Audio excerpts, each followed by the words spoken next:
Welcome to San Diego Integral, May 14th, 2022. Our topic today is Hsps and the Highly Sensitive Person, presented by Dr. Tom Habib. And now our host, Eloy Mays. Okay, welcome to San Diego Integral. My name is Eloy Mays. I'm your host today. People are still gathering a little bit, but I'm a member of San Diego's Integral Leadership Team, along with Jerry Golick, Tom Habib, Kathy Andrews, and Liz O'Grady. And we have an exciting presentation today on Hsps and the highly sensitive person with our own Dr. Tom Habib. We'll begin shortly, but first I want to mention that we'll be recording. And if you don't want to be on the recording, then you can just keep your camera off and put any questions or comments you have in the chat. We are posting the recordings to YouTube, private channel for San Diego Integral. So just be aware that you will be on that recording that will be available to other members of San Diego Integral. The recording will be posted in Meetup in a couple of days once we get the editing done. And but we do like to see your faces, so if you can be on camera, it's nice to see everybody and see reactions. And you can find all our events at San Diego Integral. We'll put a link in the chat here in a bit. And we're also on Meetup and Facebook. So you can find the links for those in our webpage as well. And many of you have found us through one or the other. If you have any questions or comments about these meetings, you can contact the leadership team either through Meetup or Facebook. Next month on June 11th, we're going to be doing a review of the Integral European Conference 2022. What we do is and we encourage you to attend. I think the date's May 25th through the 29th, and it's virtual and in person. But what we usually do, and it's usually an interesting session, is have our members that attended highlight a session that was particularly meaningful for them, and then present that and as part of the review. So when they do the Integral European Conference, they usually have several tracks going at once, and you can't go to every session. So it's kind of, and even if you do go to the same session, it's interesting to see what came up for somebody else in that that you may not have noticed. And finally, we invite you to make a small donation today. Donations help with our social media costs and web hosting, etc. So you can make a donation at sandiegointegral.org. I'll put that up in a minute too. So a few more housekeeping details. We'll probably have a Q&A sometime today. And for this, you're welcome to either unmute your mic to speak, or if you're used to this, you can raise your hand using the raise your hand function in the reactions. If you're on a laptop or desktop, the button's at the lower edge of the right screen. And if you're on a phone or tablet, I think it's on the left side. And our leadership team will be checking the chat for questions and comments as we go. And right after the meeting, we'll have an informal social segment that usually goes from 30 to 60 minutes for further exploration. And you're welcome to stay for that if you can. It's usually a rich time. So before we start the meeting, we'd like to welcome anybody that's new to San Diego Integral. So if you're new, you can just unmute yourself, popcorn style, and just say briefly your name, where you're calling from, and how you heard about San Diego Integral. So who's new here today? I'm new. Okay, hi Rachel. Hi. Yeah. So I'm Rachel. I live in San Diego.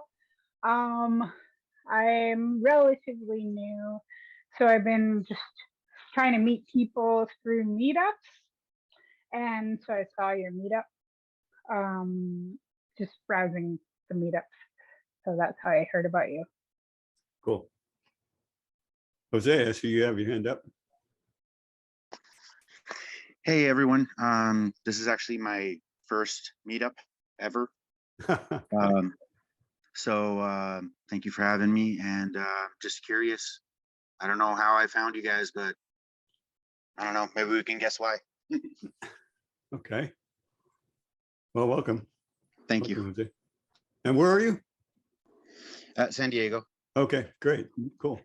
Well, someday we'll have meetings in person again, so, or well, it'll be a hybrid meeting, but yeah, we'll look forward to meeting you then. Thank you, same here. Okay, anybody else?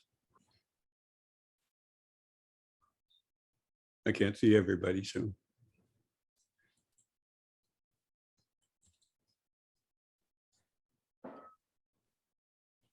Okay, well, welcome everyone, and thanks for joining us. Today's topic is Hsps and the Highly Sensitive Person, presented by our own Dr. Tom Habib.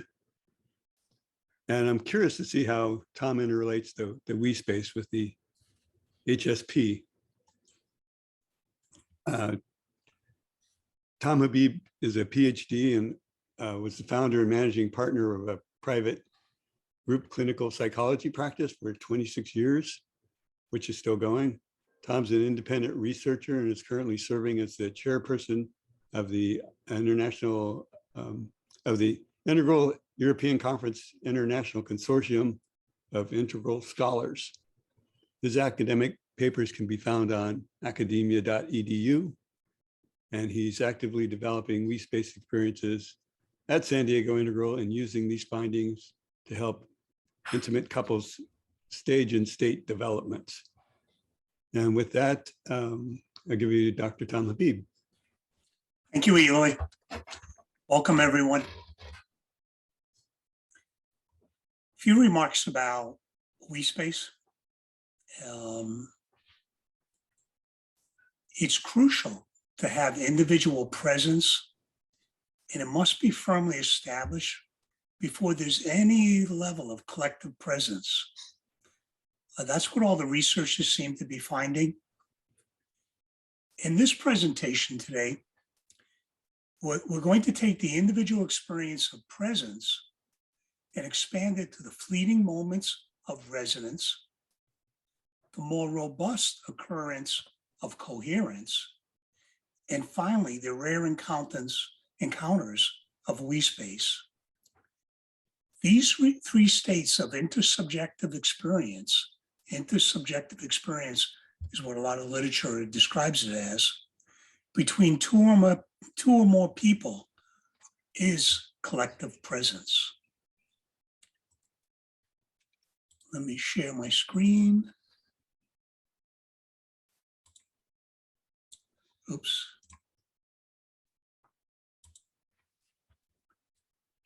So, how do these three things fit together? Coupled intimacy, Hsps, and highly sensitive people. This is the trajectory of my clinical and research interests. I have been working with couples, for years, and I began to discover when I got involved in Integral, Hsps and collective experiences.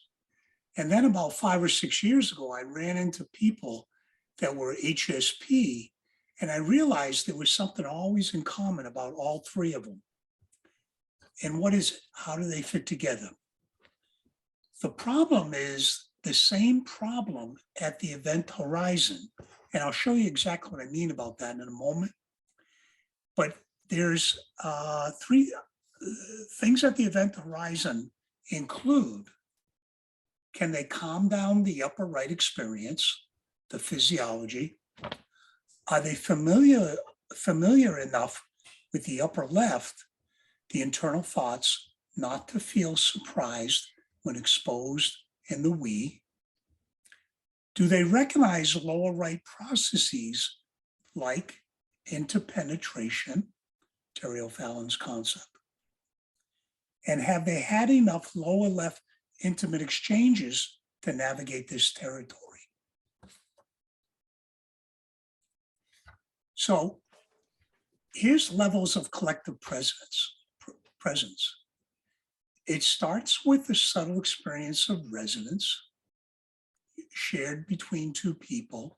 Rhea Beck, who we had last month, was talking about resonance between two people and the location between them.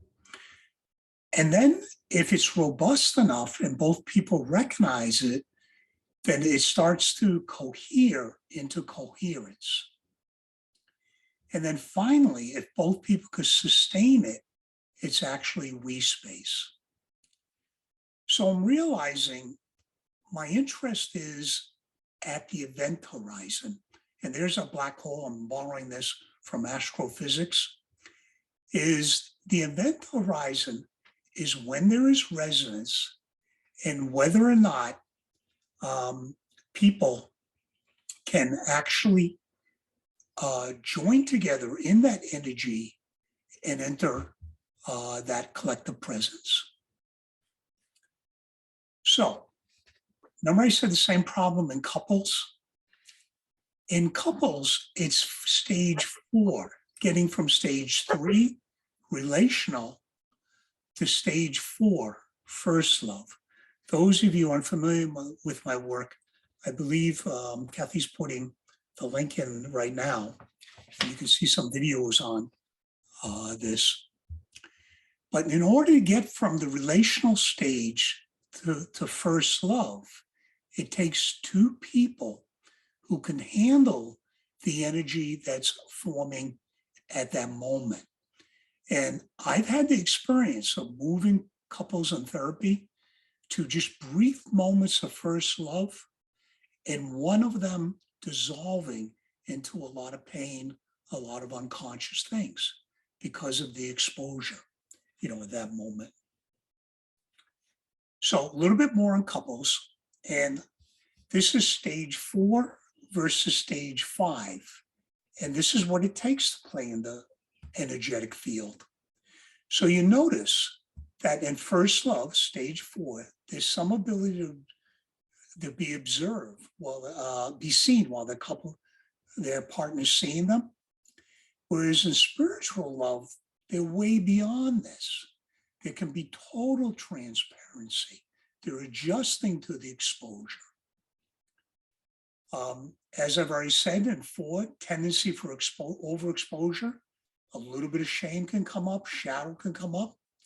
Whereas in stage 5, it's quick adjustments to the exposure. They can go to third or fourth person and get that perspective. Oops. In stage 4, strong ability to self-soothe. Whereas in stage 5, in spiritual love, there's no need to self-soothe during these moments. They're going, bring it on. I'm enjoying this exploration. So you can see how in couple intimacy, I was running into the same problems as we space. It's the same problem at the event horizon. And lo and behold, it showed up in HSP also. Can they calm down the upper right, all that physiology online? Most HSPs show up as anxiety disorders, either a general anxiety disorder with or without panic attacks. And early on, I'm always trying to calm down the physiology because they're practically levitating on the couch with energy that isn't integrated and is just rattling them. And then when I realized this was HSP showing up as an anxiety disorder, a lot of interventions and growth options opened up. So the same things, can they calm down the physiology in the upper right? Can they become familiar enough with the upper left so as it doesn't come on as a flood? Can they recognize the lower right processes like interpenetration, even in the therapeutic setting? It's almost too much to connect too deeply at that moment. And they will, in order to do it with their spouse and other people, they're going to need to experience the lower left to get comfortable with it. So, HSPs with presence and control, I always say they clean up nicely because their presence is enormous. They can open up weak space and show other people the energy that's available. They're outstanding in helping people to discover their own state abilities when they're calmed down, when they can have presence. They know things beyond factual information. And we know that in the integral community, when you have strong, subtle abilities and some a high enough stage, you begin to see things and know things just beyond book learning. It's being able to quiet down everything to perceive things, see the perceptual field. HSPs can really do it when they're cleaned up. They're great in therapy because they got plenty of subtle awareness when they're not rattled. And then finally, their attunement and impact can be powerful as all get out when they're under control. First story, Cindy. So Cindy was one of my HSP clients, and she was an absolute mess in a bad marriage. And the research shows that when emotionally they're getting a lot of stresses or criticism, they don't do well at all. In fact, they get beat up more than the average person because of it.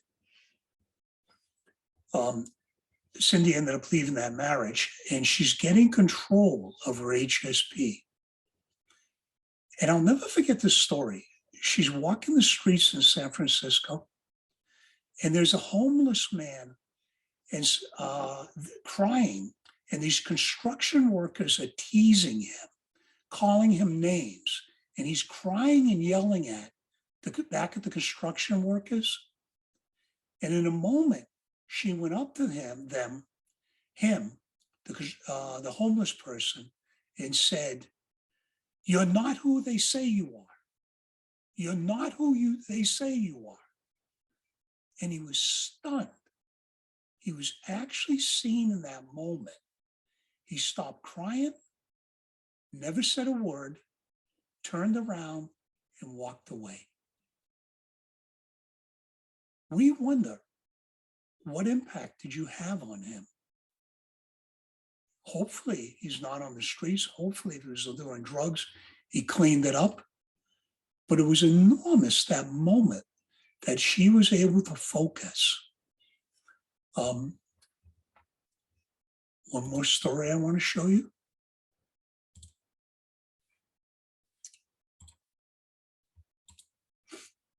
Oops, how did I get back here?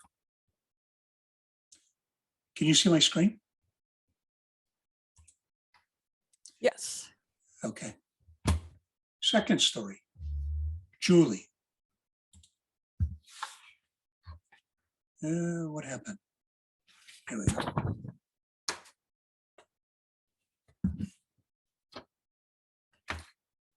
So Julie's another client of mine. And her HSP is so strong and her presence is so strong, I can feel when she comes into the waiting room. And our work early on was, as usual, to help her not to be overexposed in many places that she went. She happens to be an ER physician. She told me a while back about using her energetic presence at work in the ER. And what happened is somebody came in a trauma and they were really pretty banged up and they were afraid and anxious and crying. And she went up to them and grabbed both sides of their head and said, I got you. I got you. And it just calmed the situation down. And the effect on her staff, we've talked about. She seems to create a container in order to rise up to deal with this level of anxiety and chaos. And it reverberates through her department. And it really changes the focus of what people are doing. That's the beauty of HSPs, is when they clean up and they're under control, they have subtle state experiences that they may be what Barbara Max Hubbard called an evolutionary emergence, the next iteration of man. The problem is nobody teaches them how to use this. So why is this we space so hard to do? As I've already said, the HSPs have to deal with the fire hose flow of stimuli impacting them. Because not only does it hit them in all 5 senses, actually, many people think there's 10 to 12 senses, other than just the concrete ones. And quick on HSPs. I think, and this is another study I'm going to do, is I think 40% of people that show up in most clinical practices with an anxiety diagnosis actually are HSP. And it almost seems negligent to put them only on medication. You know, usually they use tricyclics in order to calm it down, and a quick actor also. But to numb that level of sensitivity almost seems like a terrible level of practice. Oh yeah. Can we identify children who are HSP before the risk of them becoming symptomatic? And as I said, it's the anxiety that is the danger.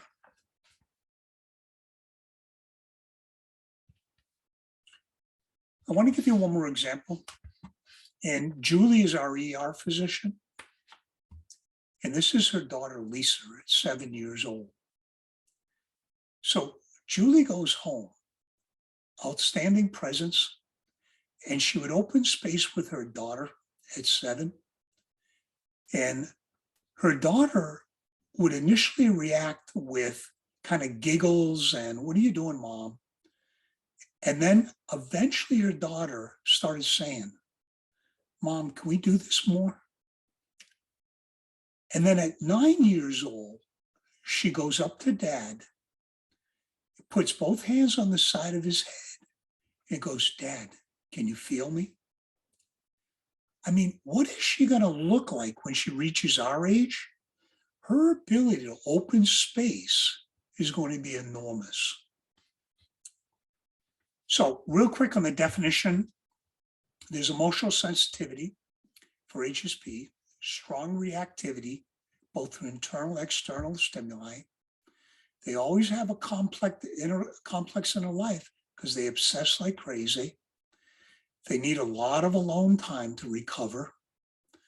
Very sensitive to other people's opinion, especially if they're not trained to down-regulate.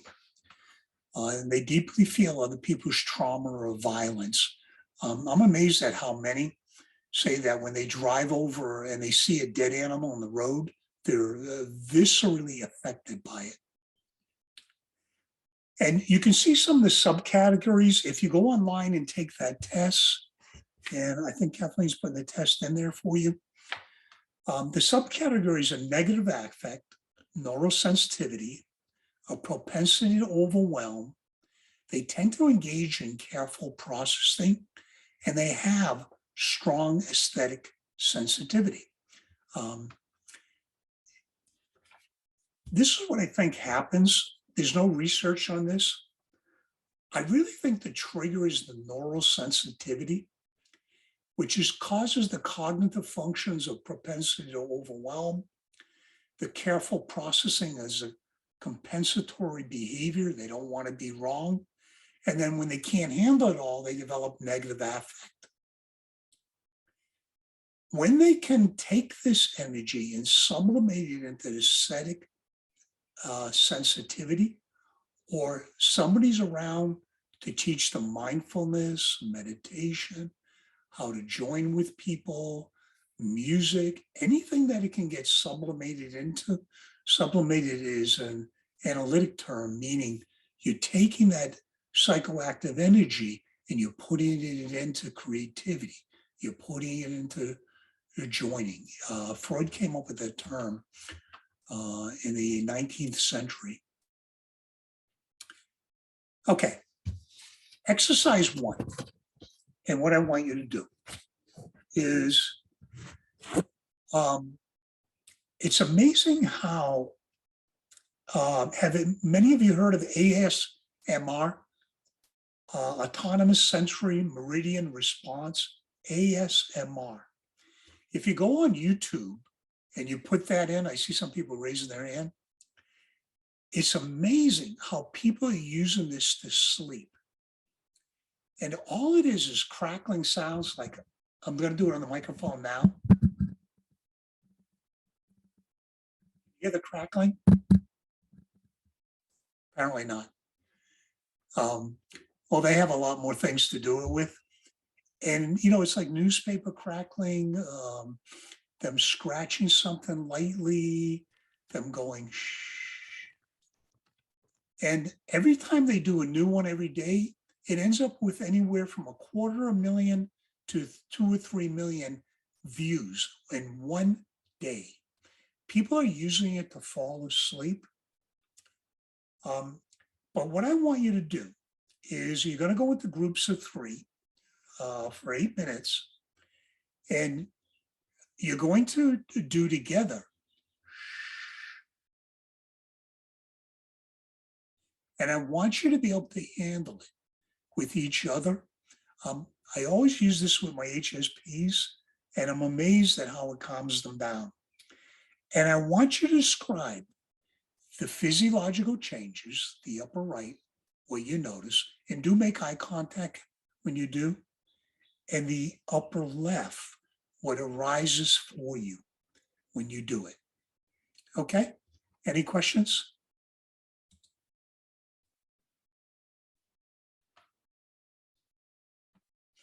Okay. So as soon as Kathleen's ready, and away we go. We're ready. I think if there's anybody that doesn't want to be in a breakout group, I think if you're driving or something, just don't accept. And we'll see you back in 10 minutes.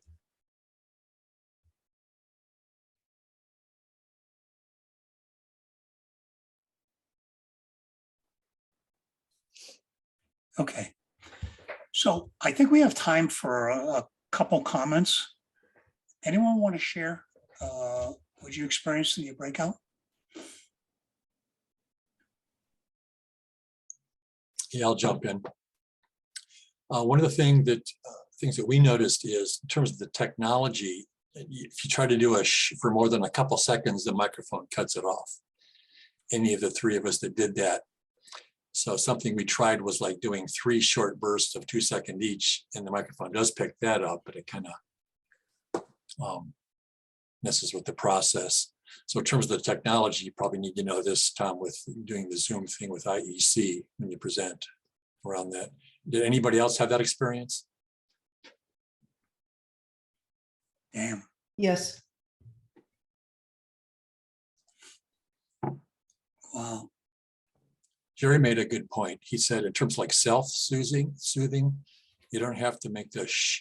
You can just extend your exhale of your breath. So if you're in breath on a count of 4, exhale on a count of 8, and just that slow exhale can be self-soothing. So somebody just posted something in the chat about what audio to turn on.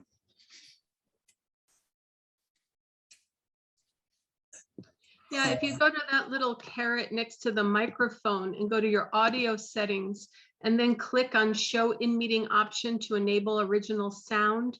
This is even helpful if you're doing a chime or a singing bowl on Zoom. It'll help sustain the sound over time. What, what, can you say that again? Which one do we click? Next to your mute microphone icon on the bottom left-hand side, there's a little caret arrowhead. Yep. Press on that and you should get to audio settings on the bottom. Yep. And then you'll see music and professional audio. Click the show in meeting option to enable original sound. And then the high fidelity music mode and echo cancellation, click all of that. And that will help with sustaining subtle sounds. Yeah, I think we need to turn the echo cancellation off for this kind of thing, but generally you want it on. So Shara, that's the music and professional audio. Check that box. Yes. Yes. Okay, but Eli, you're saying for this meeting not to do that? No, I'm saying you want to turn the echo cancellation off for any sustained sounds. Otherwise, some of the turning off background sounds is what cuts out a lot of the sustained sounds. Where's the echo setting? It's in that same grouping she was talking about. Oh, right. As soon as you click show in meeting option to enable original sound, and 3 boxes come up. High fidelity music mode, echo cancellation, and stereo audio. I see. So which are we recommended for this? Well, we want the enable original sound. And then in the upper left-hand corner of your screen, there's a original sound off, and you want to turn that on. Just toggle it and have the echo cancellation off. But which of the 3 choices under show in meeting option to enable original sound? There's 3. Yeah, turn off echo cancellation is what I'm saying. Ah, Oh, okay. thanks, Eli. But normally you want it on. So let's move on.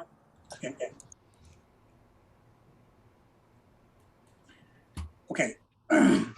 Just real quick, I'm going to blow through this. This is the integral practitioner study. Do integral practitioners overall have higher HSP scores? Yes. Here are the results. Not huge, but significant. Do integral practitioners have higher well-being scores? You know, all the life practices we do, does it make a difference? Yes. Here's the data. Not a huge effect. But, you know, this actually should be bigger because it's known if you have HSP, your well-being scores drop. And these are well-being scores of the average person, not the HSP person. And the integral practitioners are actually beating out the average person. So the work we're doing does some good. Now, on this scale, there's 3 subscales: self-acceptance, positive relations with others. This is the well-being scale, and purpose in life. The only thing we're higher in is self-acceptance. Not necessarily positive relations with others or purpose in life. We're no difference than the norm in that. What that says to me is, you know, we still got a long way to go in order to do this. And, you know, we're certainly finding it, trying to enact Hsps that is so difficult to get going that it doesn't surprise me that we're not far beyond. When I designed that study, I thought we were going to be exemplars of how to handle HSP, whereas we're only marginally better. As Suzanne said to me a while ago, that's why we do the research. I never liked that phrase. Okay. So why is this so hard to do? Why are there so many problems at the event horizon? We're going to look at problems and skills. So remember the event horizons right here at resonance, and it is that interpenetration that O'Fallon talks about, is to show up even at resonance. There is exposure, and you're letting somebody join with you in that moment. So why is it so hard? I'm finding people go to Hsps, and developmentally, there's two predominant feelings they got to get over.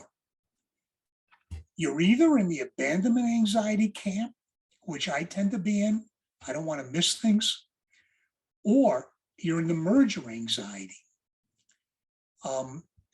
The abandonment anxiety, I think, is a lower left issues going on in the developmental history. And so there's a hunger for inclusion when there's a lot of this going on. They really are anxious to get into Hsps. And sometimes I've read in some of the material that it becomes almost too personally focused as people share Hsps energy. Merger anxiety people, they're hypersensitive to boundary violations. There's always a need to reassert the I. So you can see why the I has to be firmly established, and you can't have a developmental history of boundary violations in order to go to the Hsps. Because if you spend half your life trying to avoid the intrusion of other people, and they're still intruding in your life, and you're not really good at coping with it, it's going to set up an obstacle to get there. Why is it so hard? Some people have very little subtle awareness. If they're still in the gross or the subtle is new to them, state experience, it's impossible for them to recognize the shared subtle. Make sense? Why is it so hard? People feel the subtle, but they contract or pull back in that moment because, as I've said, there could be incomplete individuation resulting in merger anxiety. If the I isn't really established and you can't be with somebody and feel the subtle and the merger, and at least treat it as yucks and chuckles while you don't do anything to make it go away, then you can't do it. And the skill level, we're going to talk about it. 2, fear of shadow exposure. This happens sometimes with couples when I try to create, a momentary we experience to show them stage 4, first love. If there's a ton of shadow pressing upon consciousness at that level of exposure, it tends to whoosh up. And then I got a mess on my hands and I'm kicking myself in the butt for not realizing. But just developmentally, lack of trust obviously would interfere with we. So I'm going to talk about skill level. These skill levels, Larry and I really worked through them a while ago, and I separated them out to categories. And they are preparation for Hsps. What happens once the resonance emerges? What is the contract you're entering in order not to disturb the emergence? Because everyone has a duty to hold open the container. It is so easy to derail it. And then emergence of coherence in we state. So,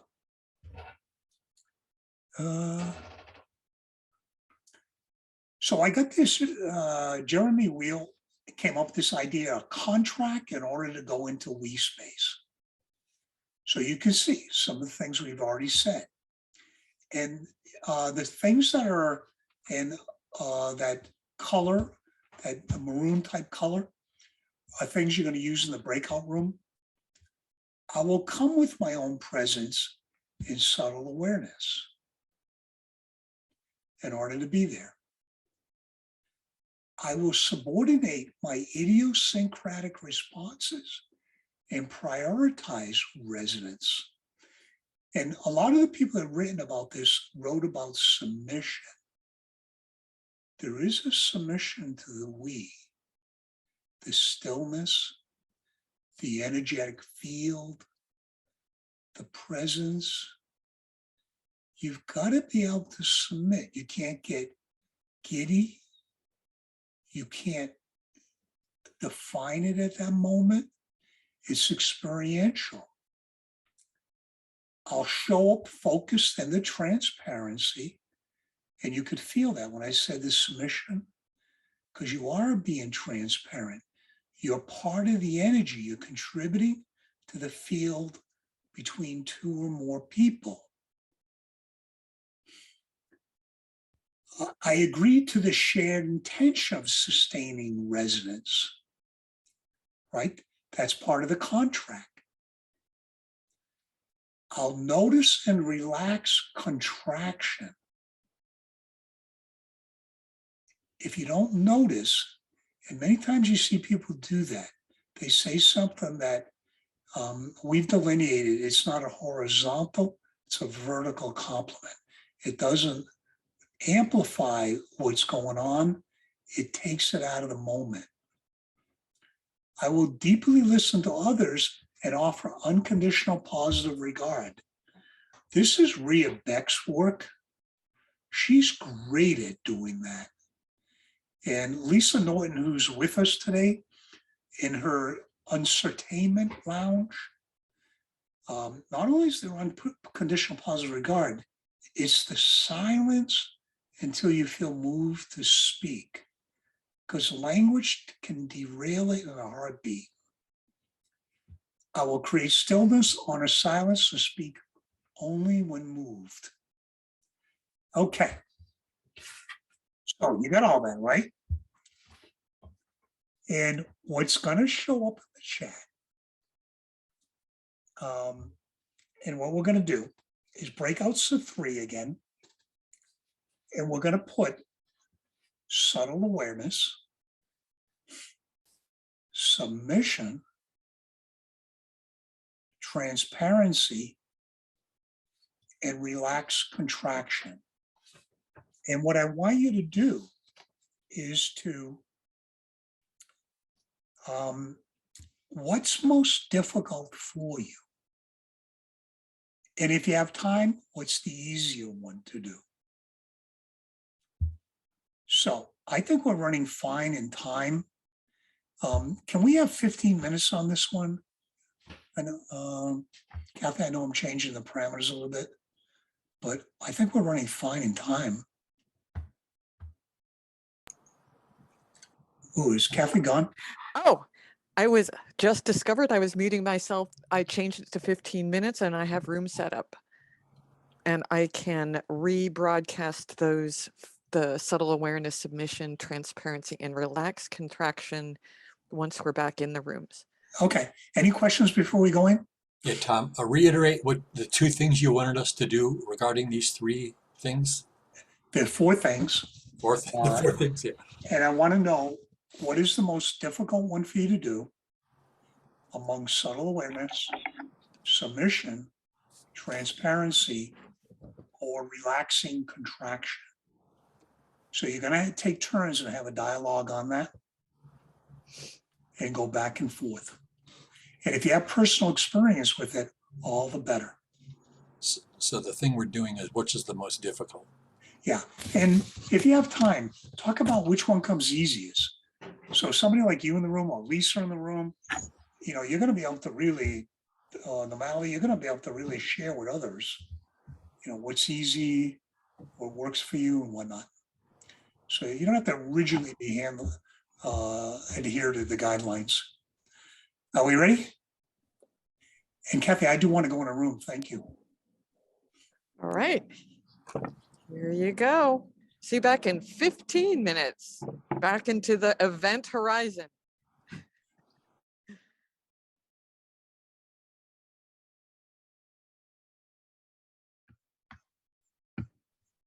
even 15 minutes is too short.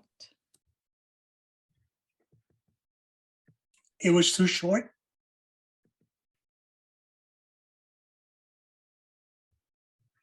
Was that Suzanne's voice I heard? It was too short, Suzanne? So good. You guys must have talked about something really good in there.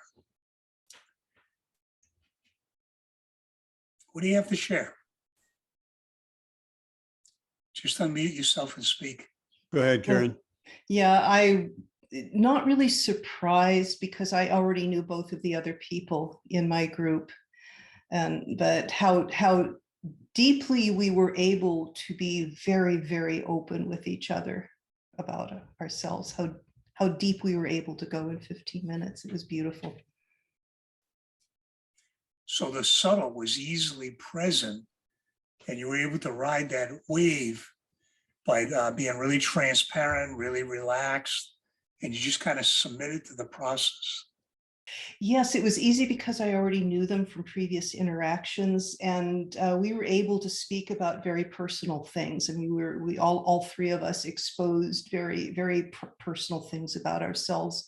And this is in hindsight because it was just the most easiest, natural thing at the time. And now, as I'm kind of thinking about it, I'm going, wow. As one of the other three, I'll confirm that.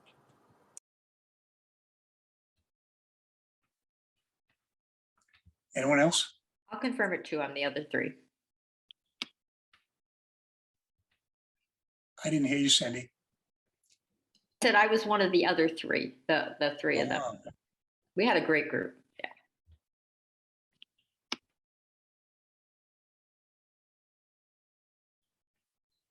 Anyone else? Anyone? HSP? Yeah, so I learned a little bit more about the definitions of what I thought the definitions were, and how, I'm a transparent, person, but I can see how the transparency or, relaxing the contraction, how it could be difficult for me because of the abandonment anxiety, like being accepted in the group. And when that gets challenged, but initially I'm open, maybe a little reserved, but open. And yeah, it's interesting how you mentioned that and everything. And I think maybe for me easier is maybe the subtle awareness. Thank you.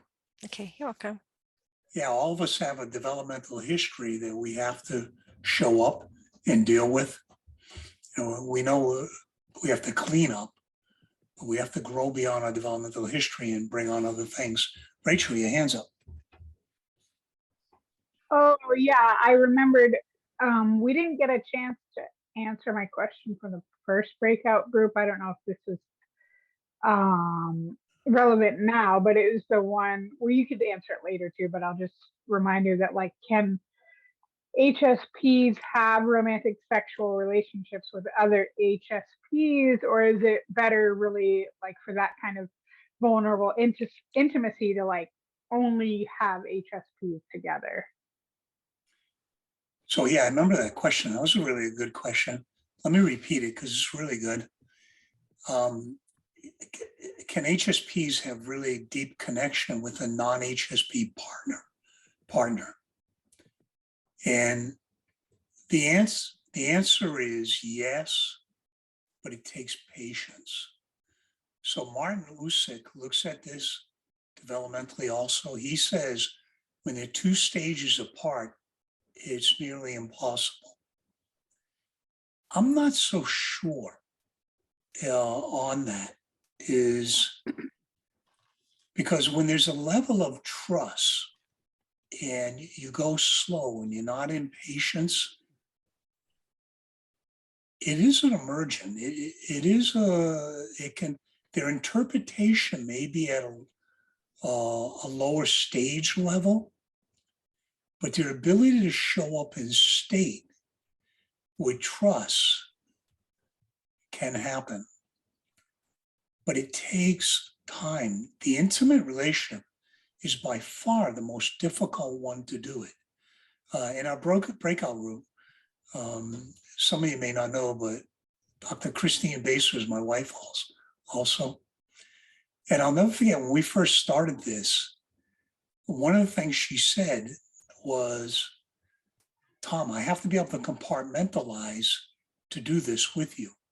Meaning, when I was not at my higher self and I was a jerk, she had to put that aside in order to show up in that moment.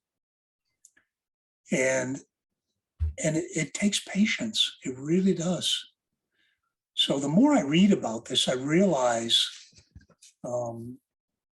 people are struggling with this. Marianne Martineau Mason, she's trying to invoke we stages, not we states. We're only on the edge of we states here. And you can see how much trouble we have. And she says, even with dedicated communities, there haven't been any we stages she's been able to consistently invoke. So it might take a couple 100 years to really get this online. Any other thoughts?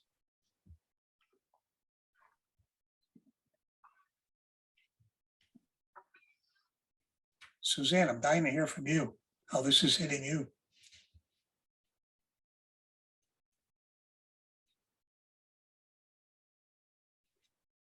If nobody minds, I would rather just do internal right now.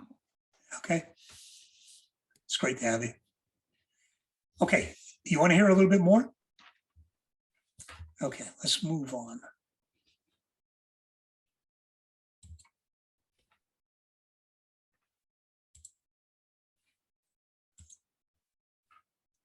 Okay. So here's the one we just did. Remember, there's going to be 3 categories: preparation for we space, emergence of residence. What's the contractual obligation once residence hits? And then what are we doing in coherence and we state? So here's preparation. Here's emergence. Once residence is achieved, I'll support coherence. I will enter we space with full intent after evaluating my current emotional condition and those offering the opportunity to connect. So think what we're doing here. I'm centering in my own space. I might do a little meditative. I might get very, very still. I have an idea where I am internally, how much energy I have, what's happened recently, what can emerge. I've already thought about it so that nothing totally surprises me. I don't show up in jerky motion. I don't blurt something else. I don't get triggered by somebody else's expression. I'm aware of the inner world and I'm monitoring it. I'm controlling the physiology so I don't get hijacked by the amygdala. Larry keeps reminding me. Next one. I'll continue to suppress first-tier influences like green inclusivity, reaction to rules, or the need for autonomy. What do I mean by that one? Is usually there's a structure when we implement we space. If you have authority issue, your reaction to rules and your independence could come online automatically. Does anyone ever get that one? I know some people that have authority issues. Yeah, I've got authority issues because of my stepfather. Okay, so that can obviously interfere. Jose, you want to say something? Nope, I was just I just got out of the Army a year ago, so I was just saying I feel you. Yeah, absolutely. That can really, but we're agreeing to a structure and a format of how we build the container and how it's going to work. So the other one in that category is the inclusivity. Remember that green tendency to want to hear from everyone? Is like what Lisa does in her Uncertainment Lounge. You don't speak until you feel moved to speak. Or what Suzanne just did to me. I want to be part of it. I don't want to talk. That's fine. That's great. So that's part of what we're doing. Let me get it back up.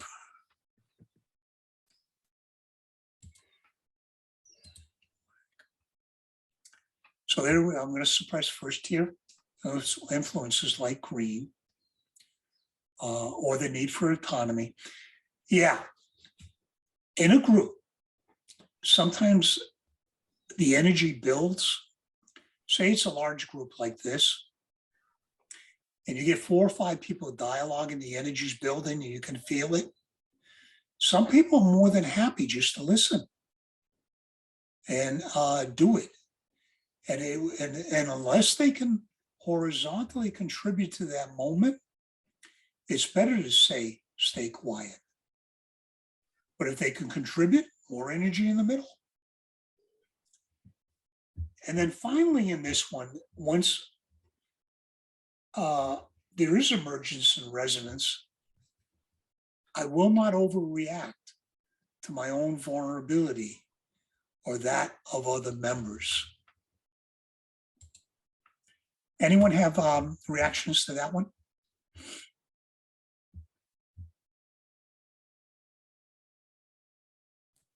No, because it says I will not react. Just kidding. I can't hear you, Griselda. I said no reaction because it says I will not react. I'm just joking. You can react here. Overreact is what we want to avoid.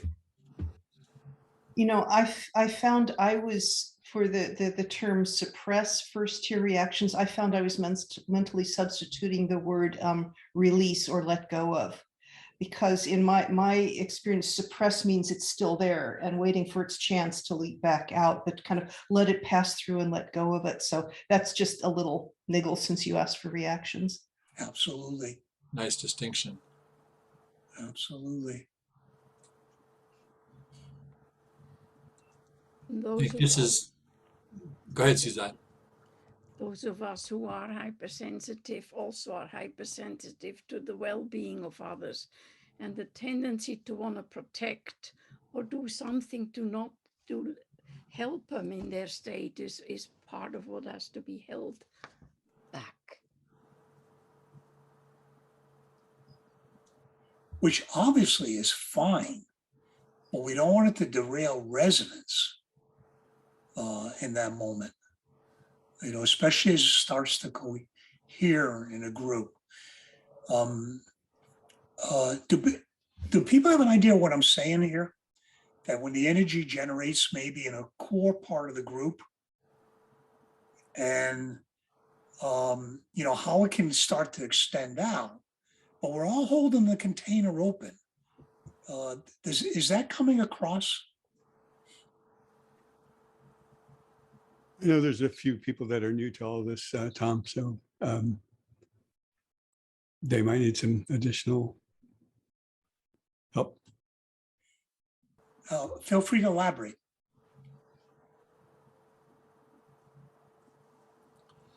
Yeah, something that I find useful for me in looking at this, the vulnerability and not knowing how to release my autonomy is, and this might be useful for other people trying to get this. It's not like you just go into resonance. Well, I speak for myself. I don't just go into resonance and I'm there 100%. I'm often coming back out, going back in resonance, going back out, like checking myself. Is Larry okay? Going back in, you know, releasing, contraction, releasing, or just submitting, surrendering to the experience. But I know notice for myself, this is also important if my amygdala is being fired at all, because that definitely causes some contraction. So being able to just release that and come back into the frontal lobes and be there And so residence isn't, I'm not there 100% necessarily, but if enough of us are there over time, it's easier to move into coherence then. If we can sustain staying in residence and not pulling into autonomy or not pulling into contraction, you know, to check out, am I safe? Is everything okay? So that's how it kind of plays for me. I don't just go into residence and stay there.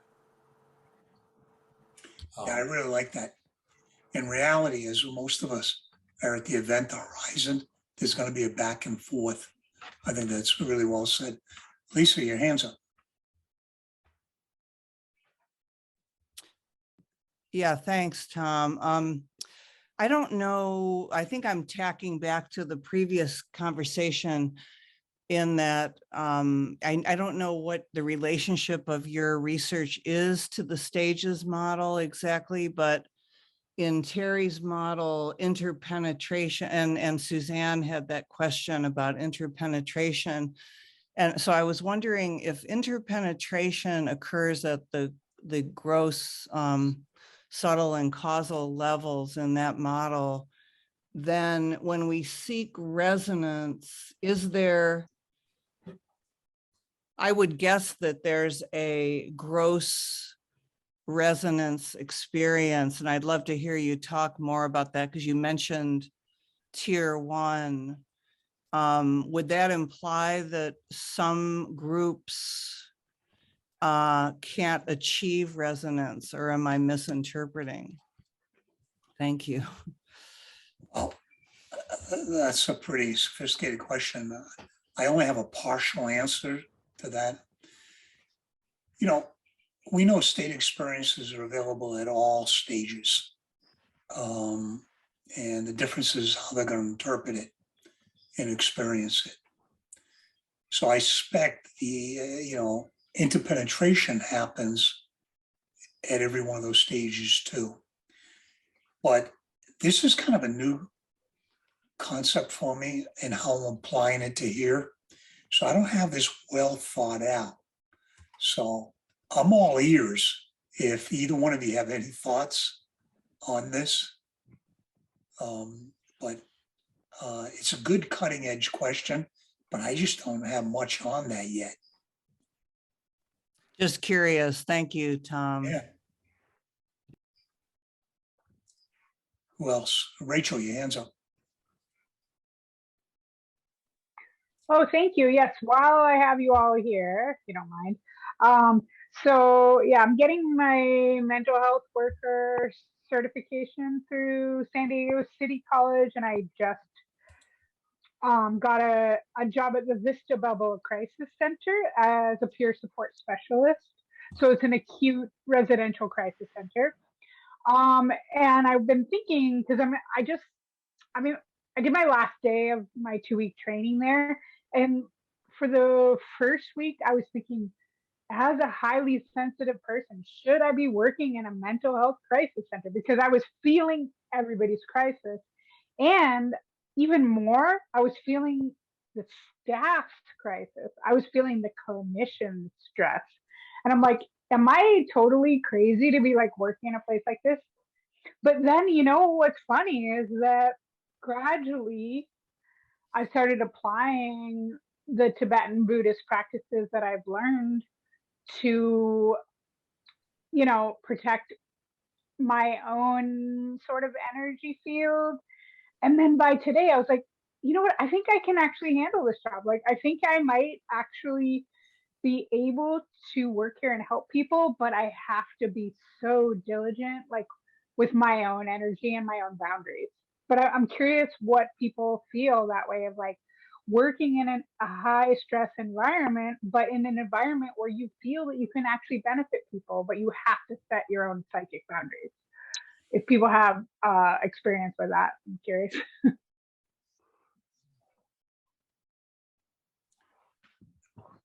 Lorraine, Christine, you want to jump in?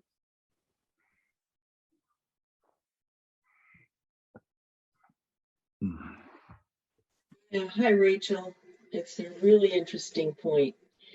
It's almost, I mean, I'm at the end of my career, but looking back, I almost had to do it to save me because when you learn, whether it's the science or the various techniques and approaches, when you have those deep experiences with each person, there is a built into the whole profession is the boundary setting. You know, like in private practice, you've got an hour. In your setting, it's going to be arranged a little bit differently. In a way, it helps you to go home at night. You know, you learn over time how to be fully present in the moment and then to let it go. And each of those contacts can be unbelievably enriching and satisfying to a highly sensitive person. But there are these boundaries, and you just leave that there. At least that's what I had to learn to do, and it was good for me to learn to do that.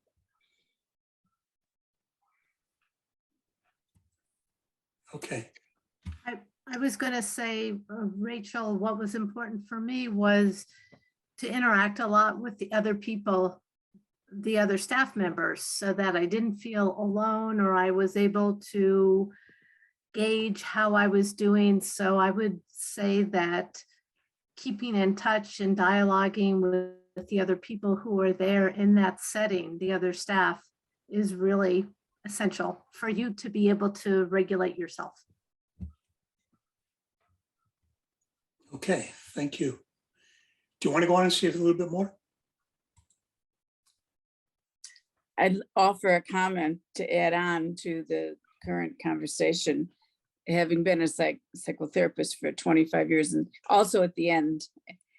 And I found as well, just getting up and moving my body, taking a walk around the office, getting outside if I could, getting some fresh air to create some refreshment and physical awareness of my body and some nourishment from the environment, the natural environment. Thank you, Linda. It's amazing how many mental health people show up at Integral. Well, Wilbur predicted that there were going to be a lot. Okay. In terms of an HSP and that kind of a setting, Rachel, my sense is the boundary thing, as other people are saying, is very important.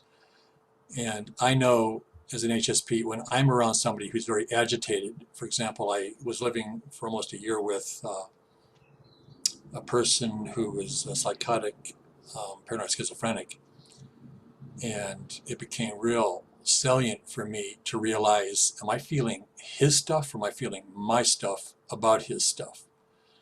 And for you, Rachel, like, see how this can apply in your situation. When you're dealing with these people who have this really intense energy, being able to sort out that it's not your stuff you're feeling, because you're going to be feeling a lot of stuff in those settings, I'm guessing.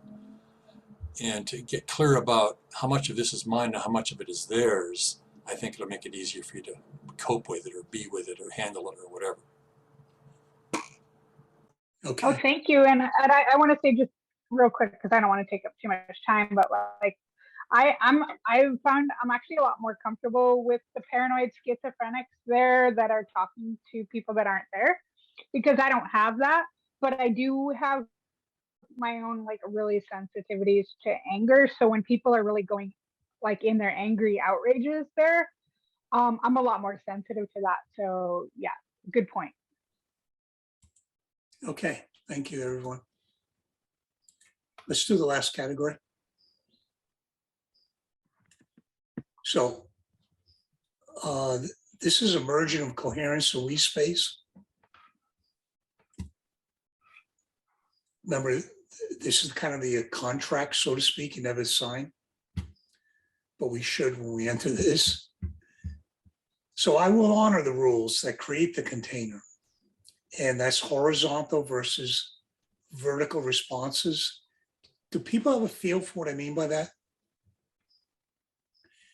So in our languaging this, a horizontal response picks up on what's already on the table and just amplifies it. A vertical response even though it's related, it takes us off what's on the table. So it's really hard to do it in language and communication, because ultimately it's the energetic communication. You're either sustaining in verbiage the energy, or you're unintentionally causing it to dissipate. So it takes an awareness of how do you add to it.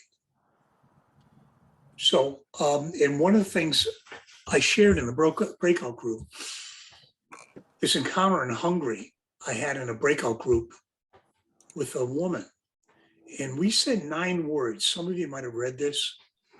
I published it. And the first 3 words was, she said, "I'm pregnant." And I was flooded immediately with all the joys and things I went through being a dad.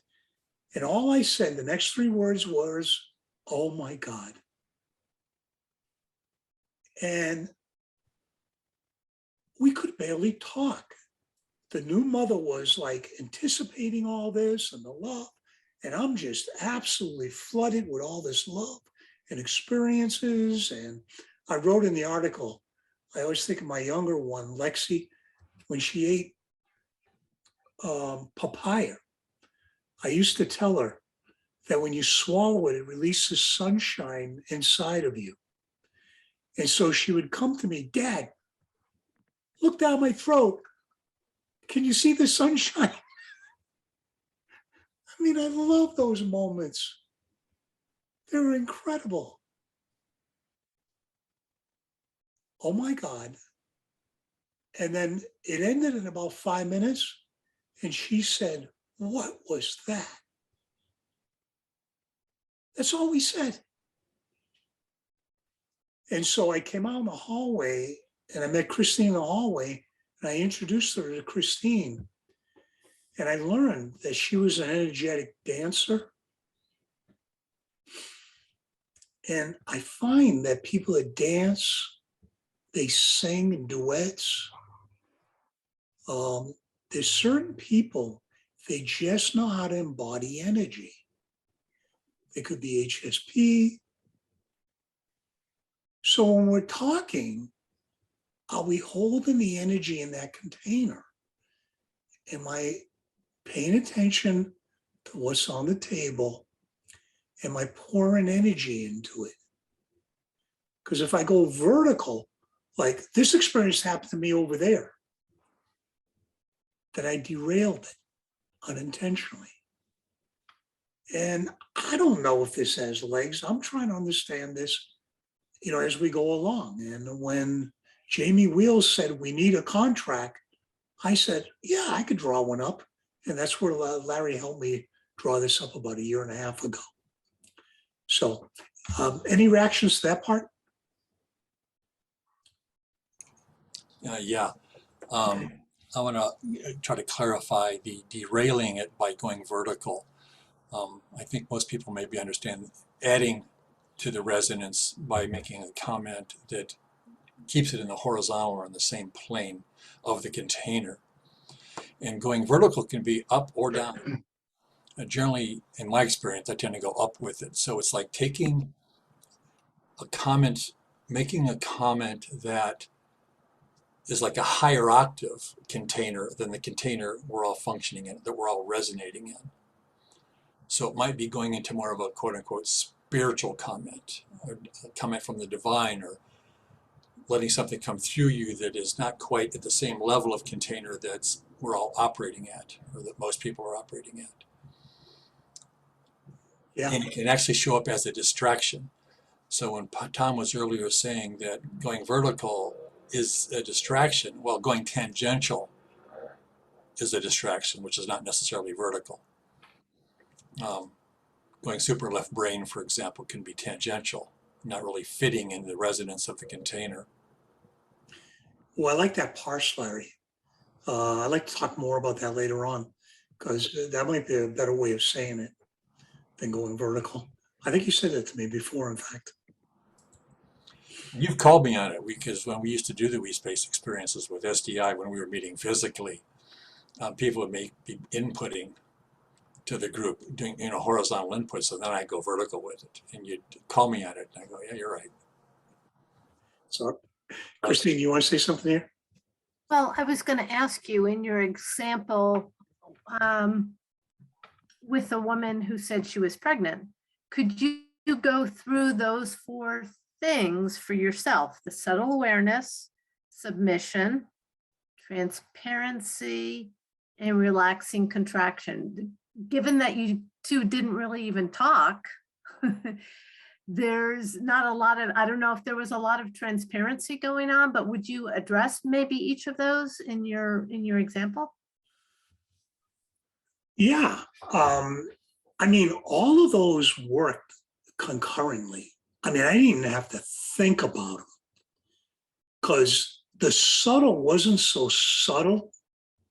It was enormously energetic and vibrating. Because I could see her reaction to, oh my God.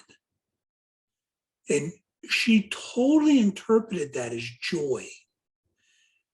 So, I mean, it was so powerful because I couldn't even languish it. A lot of that experience got me where I am in my current thought because I was like, holy crap, that was the most, especially her last 3 words. What was that?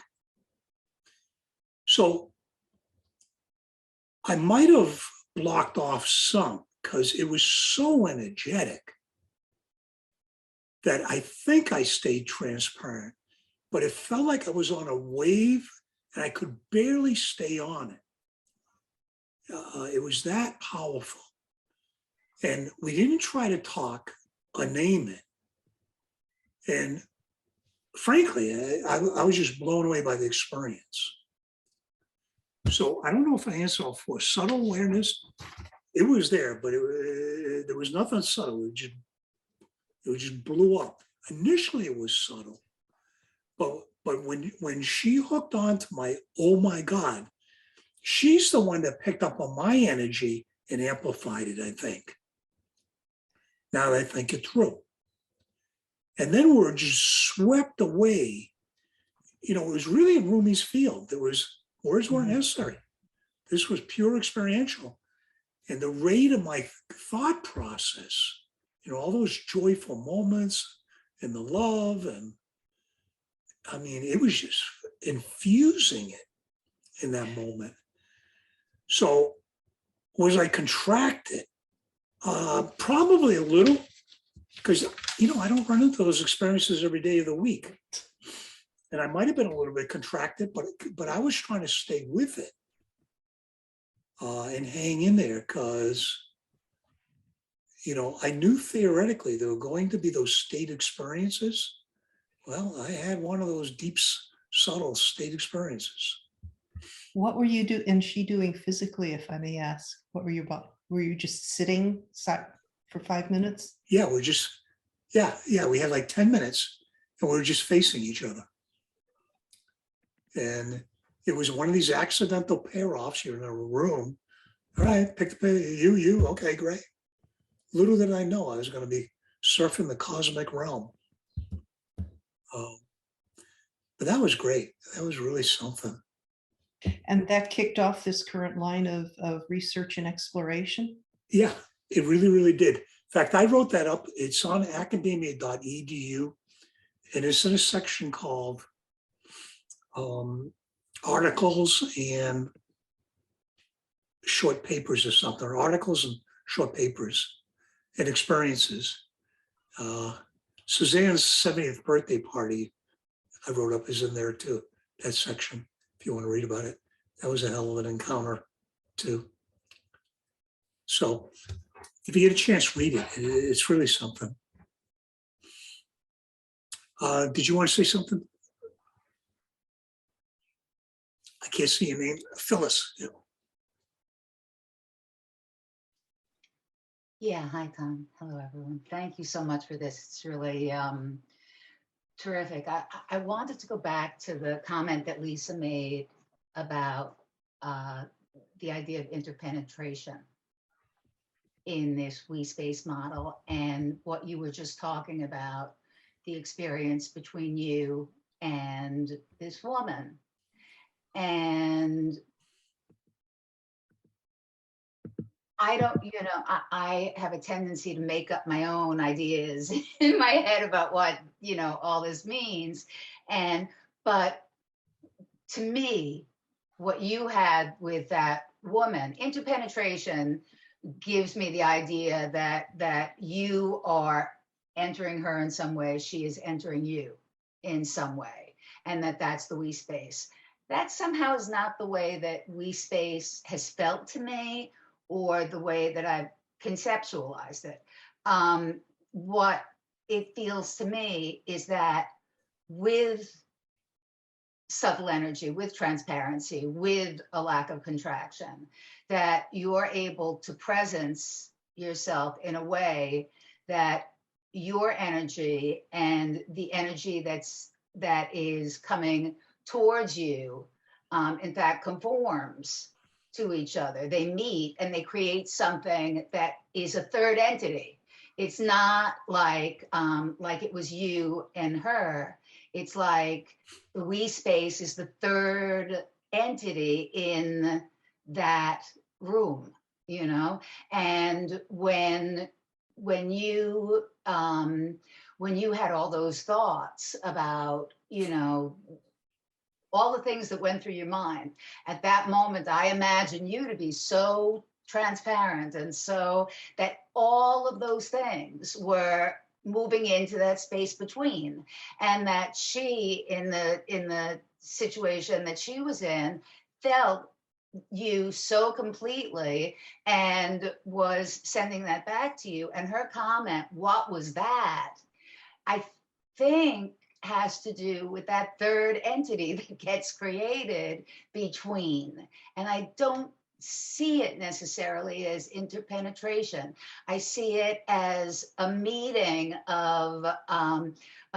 that's like so profound that that it's its own thing. So I'm not exactly sure what you mean by interpenetration, if I'm getting it right or wrong, and what its place really is in we space. So I totally agree on the third entity. And it feels like, because she felt me so quickly, that she helped create the we right at that moment. And that happened so rapidly. There wasn't much conscious choice. It just happened. Whereas in languaging this, when I'm talking about the event horizon, on most encounters, that there is more time to be conscious of, when do I consciously participate in interpenetration? Like in dealing with a lot of HSPs in practice, I'm aware of my own boundaries and not moving too quick, because there is a built-in interpenetration as you even move into resonance. And that can be very threatening. It can be intrusive. It can be disrespectful. So in the example I gave with what happened in Hungary, first of all, I didn't have the language or anything then. All of that set me off into languaging it now. And I'm trying to language, what it is with different people. So I would use, and again, interpenetration is an idea I just recently formed, trying to understand O'Fallon's uses of it at different tiers as an autopoietic pattern. I'm trying to understand the role it plays in early state we experiences. So I hope that clarifies that a little bit. If it doesn't, it's because I'm not terribly clarified myself. No, it does. Thank you. Any other reactions? We only got a few more minutes. let me run through some stuff real quick.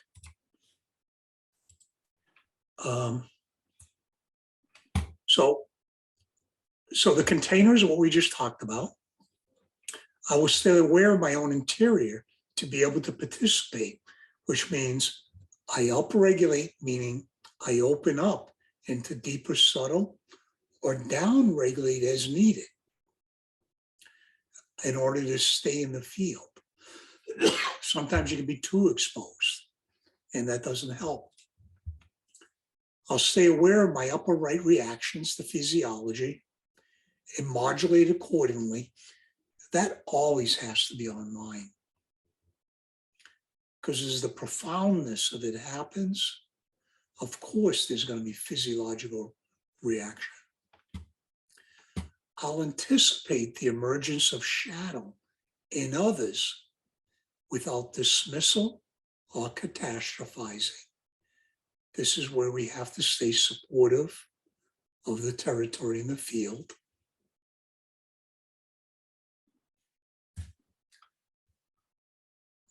I understand that anxiety is usually signaling the emergence of shadow, and I'll observe it.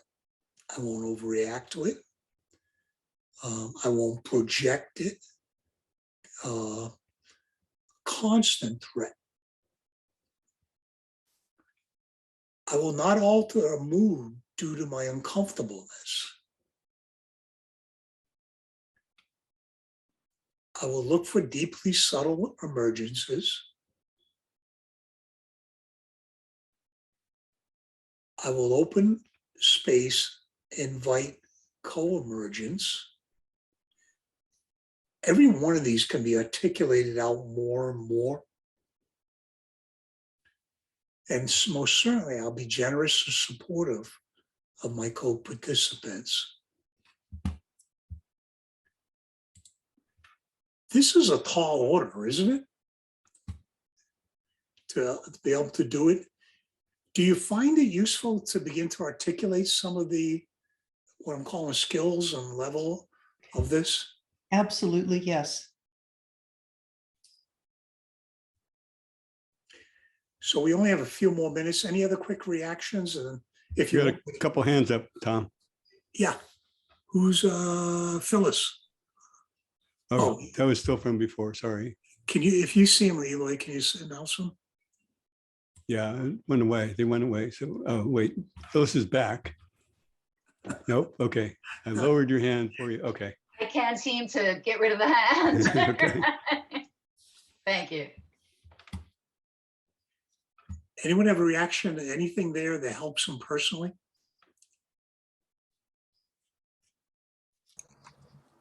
Yeah, I'll add, like I said in one of my breakout groups, the importance, like your experience with this woman in Hungary, none of this was needed.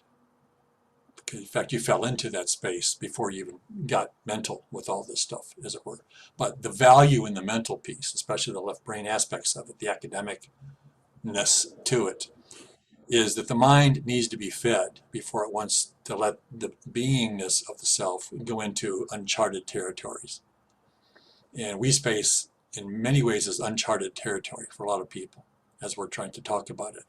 So that if the mind can kind of understand, get the concept of the container, the rules, the goals, the objectives, intentions, whatever, as we start to flow into these unfamiliar state experiences, like I was saying earlier, we might be in residence, then we come back out to check ourselves, so we can go back in, check ourselves, go back in. So the left brain stuff or the mind stuff can be useful as a check place. Okay, I'm still safe, I'm still okay, I can still be with this, and allow it to go forward. But without the mental stuff, the amygdala is going to get triggered, the mind's not going to know what's going on, so it's going to contract, it's going to pull back. So this is all good stuff. It seems complex. Maybe in some ways it's more complex than it needs to be mentally, as you know from your experience with the woman in Hungary. But if we're trying to go into this with intention, because your experience with the woman, there wasn't intention. It just happened. So to intentionally go into these kinds of spaces, I think the mental stuff is very useful. I would go so far as to say indispensable. We need clear maps. It seems complex because this is new territory. We need to make maps as we go to keep ourselves out of trouble, if nothing else. Jennifer? Yeah, you mentioned, helped you personally. And actually the story with her being, saying that she was pregnant helped me personally, because I'm in a group with two other ladies, a support group where we're trying to get pregnant. And so I already have one child, but trying to have another. And so we're being supportive. And within the context of the larger group, there's some women that are pregnant, and we do exercises like meditations, and we put ourselves like in their position, and we, meditate like good thoughts and everything to them. And so I thought that was really interesting. And I like the Hungarian part too, because I'm half Hungarian too. So I thought that was like, wow, you're talking about something I was going through. So thank you.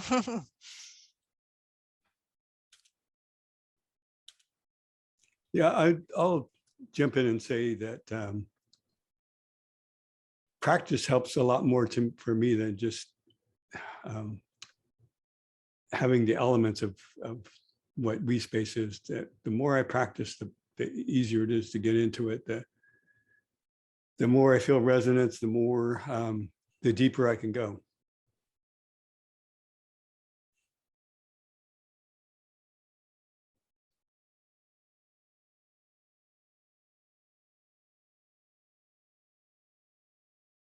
So we're coming up on the end of our time. Thank you, everyone, for letting me try out my new material. I'm going to be doing this at IEC in a couple of weeks. Any feedback, I'd love to have it. So, Eloy, do you want to announce next meetings and stuff? Yeah, I'll close out, but do you want to put your email or some way to contact you, Tom? Yeah, I will. In the chat so that people can give you feedback. And there was a request for the slides. If you're willing to share those, you can put the okay. Here's the link. Is it a PowerPoint or a Google slide? PowerPoint. Oh, well, that's harder to share. Okay. Well, you can share it. Yeah, you should be able to share it if it's in your Google Drive as and people could read it as a Google Slides. So we're at the end of our formal meeting. We want to thank you all for joining us and invite you to stick around for our social time immediately following. We usually go 30 to 60 minutes after, and usually has a lot to do with the topic. And since Tom will probably be here for a lot of it. So, so thanks again. And a quick reminder to visit our website at SanDiegoIntegral.org for next month's event on June 11th. And if you can get to the Integral European Conference, I'm going to put the link in the chat here for that and for San Diego Integral.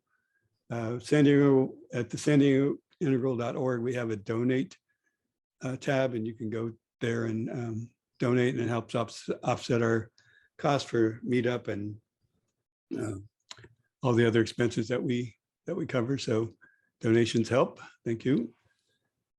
And yeah. Let's see, anything else? I can't think of anything else, Tom or Jerry or anybody else. I can't think of anything. Yeah, so next month we're going to be doing the recap for the IEC, like we said. So if you go and you find something that excites you, let us know and we'll include you in that June meeting on the 11th. Yeah, you get to share what was really powerful for you. And usually we can get about 7 people in, would you say, Eloy? Yeah. And it's kind of fun, the highlights of IEC. And if you don't get to go, you get a flavor for it. I'm curious how many people here actually took the HSP test questionnaire. Wow. So it's usually about 20% show up in the high category. I think the score is above 150 or so. Can you send the link for that, please? Is it there, or? It was in the I chat. know it was, and I Let me switched find computers. it again. Yeah, I can find it. Thanks.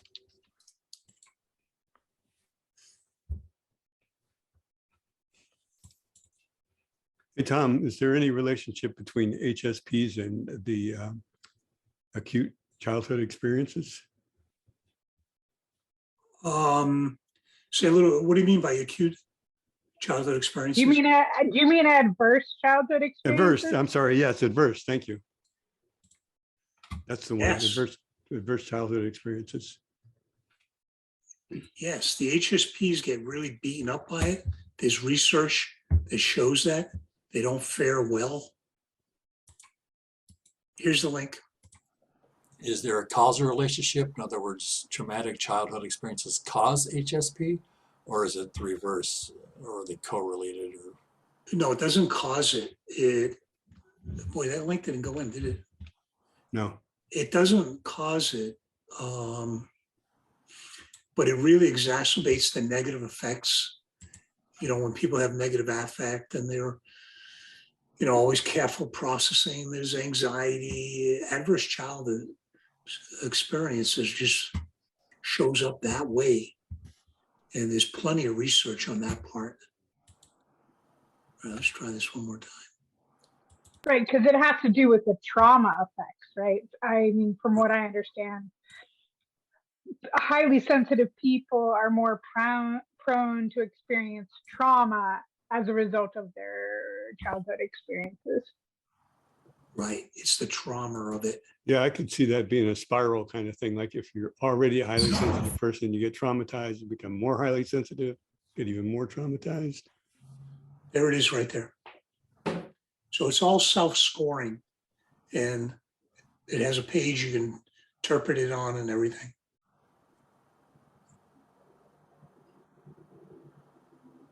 I was looking for one for childhood to assess children, and there is one out there, but I think what either one of the parents uses it as an inventory to check off what they think their daughter is or son is.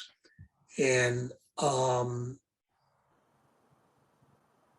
don't know how strong it is, how reliable, how much of validity it is, because I tried to find one, and there's a lot of research being done on it right now, but it was thick as a brick to publish. I'm curious about what other Hsps practices people here are doing. That people are doing in general? Yeah, the people here still in the room.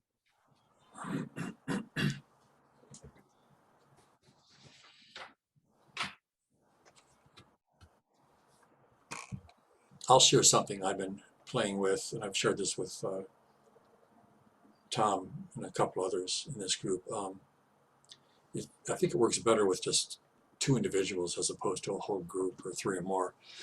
And it goes both ways, and I try to feel you feeling me. I don't just try to feel you, I try to feel you feeling me.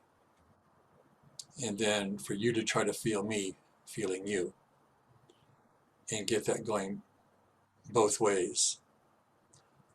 Because I've had experience as an HSP in the past many years ago that I wanted people to feel me more, but I wasn't willing to feel them feeling me. I just wanted them to feel me more. I think most of us do want others to feel us more than happens. But I find what's necessary to close the loop, so to speak, is for me to feel you feeling me, and for you to feel me feeling you. Then the link is there. I think this is, I talked to Tom about this maybe with couples, because I think this could be very applicable there. So I'm more at the conceptual stage with that than I am at the practicing stage.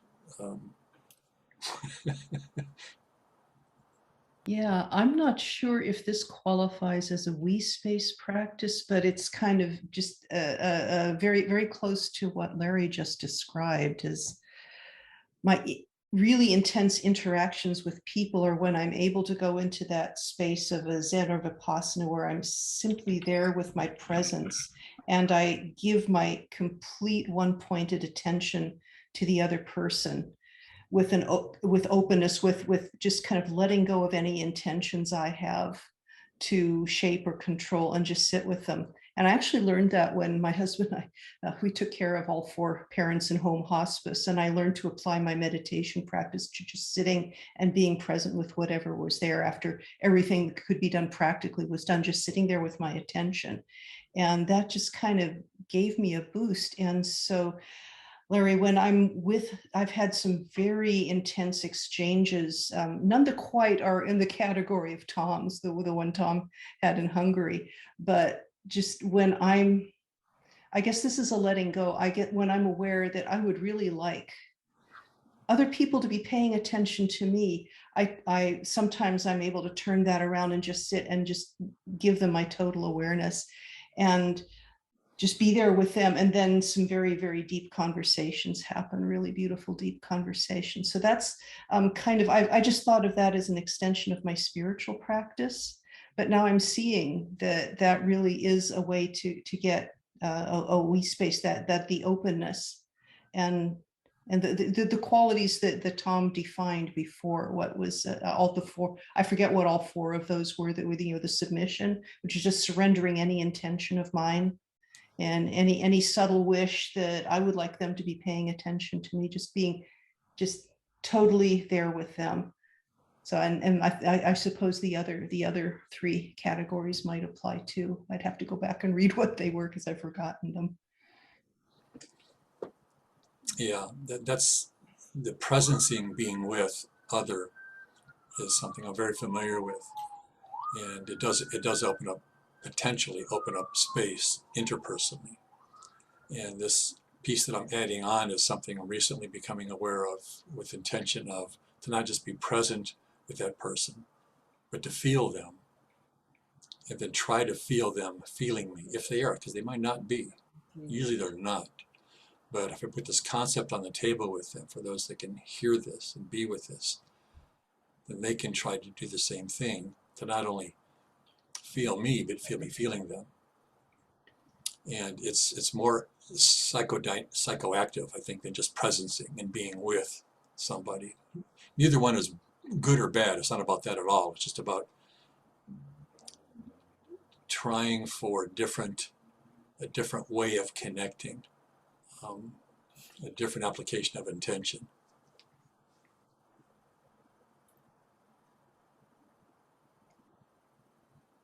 Oh, go ahead, Shara.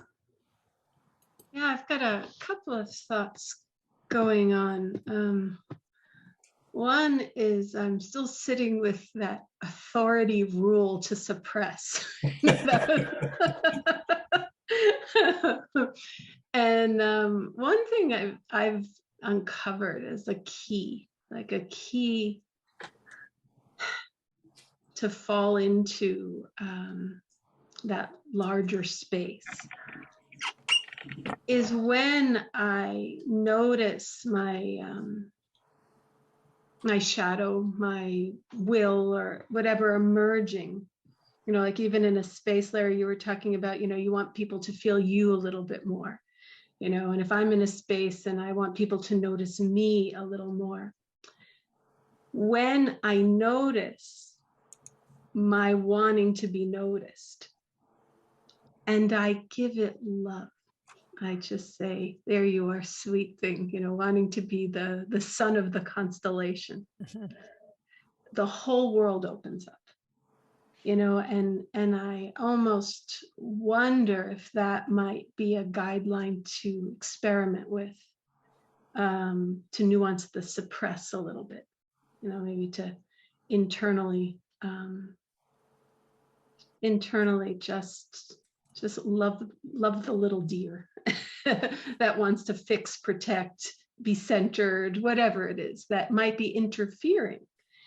And then I think it creates a purposefulness because, you know, the serpent was part of the Garden of Eden. Like these things serve, they belong, they bring forward the deeper expansiveness.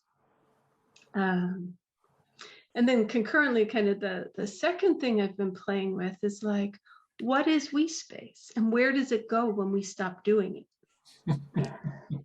So, you know, I'm even noticing in this group, like we went into our breakout groups and we had a we space and then we come back and we're not in the we space anymore.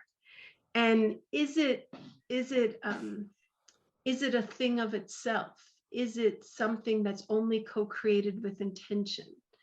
And so right here, I was kind of playing with just being in this non-we space, and like, what do I need to do to feel the we space resonance? How do I add to it and how do I break it?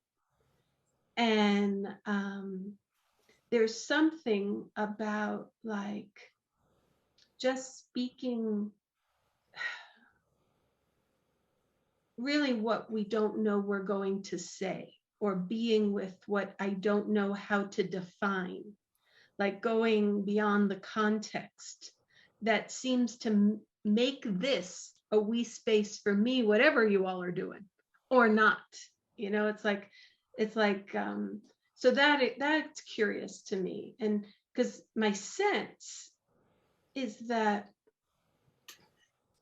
we're always a we space as a living organism. It's the practice helps us become aware and conscious of this inherent interrelatedness that is the ground of being. And we are developing the spiritual capacity to recognize what is. 14/16/2021. You said a whole lot of things there, Shara. One, Rachel had her hand up. I'm loving your observations. And the first thing I was wondering about is when you said, oh, you sweet thing, you, or however you phrased that, were you thinking of that about the other person or about yourself? About the part of self that might have been something that I thought I needed to suppress as part of the guidelines. Yeah. Rachel? Oh, thank you. Yeah, I just wanted to say, Shara, I really appreciated that the energy you brought felt like divine feminine sort of energy. And of course, I mean, we're in a patriarchy right now that we need to dissipate with divine feminine energy, in my personal opinion. But so yeah, and it reminded me of like the difference between ultimate and relative truth. So like, and you know, different spiritual traditions have different words for it, but like, you know, ultimate truth is like the we space is what I'm hearing that it's what this particular worldview sees it as. Call it we space, which is fine. And then other traditions have different words for it, but so it's ultimate truth, it doesn't change. And then there's the relative truth, which is that we all have these egos that want validation, that want to be noticed, and that we actually kind of also, we can't ignore the relative truth. It doesn't just go away. So it's an interesting balance of like understanding that relative truth isn't actually real, but it is too. Like it's beyond the boundaries of paradox. So it just reminded me of that. So it's great when we can have a conversation about it. Oh, it's beautiful, Rachel, because it adds like my own senses that organism is already there and we recognize it. And through our recognition, we actually evolve it. So there is this dance between both. And I think you spoke to that in a different way that kind of informed my own articulation. So thank you. Yeah, I liked what you said as well, Shara. I don't remember everything, but I'm doing I talked about doing practice regularly. I'm doing something called collective presencing. And in the collective presencing, we do something called speaking to and from the middle. And speaking to and from the middle, it's when things come through you and not from you, if you know what I mean. And it's where you get, to me, like the element that's really important is that you're having a generative conversation, that the conversation is just ebbing and flowing and growing with things that aren't there from the individual participants. It's from a greater place. And it's so powerful when that happens.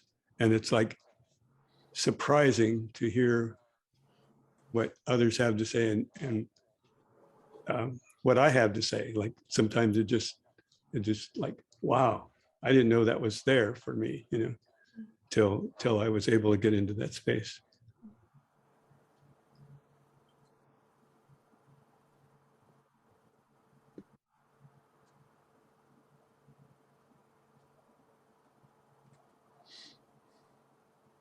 Go ahead, Ian.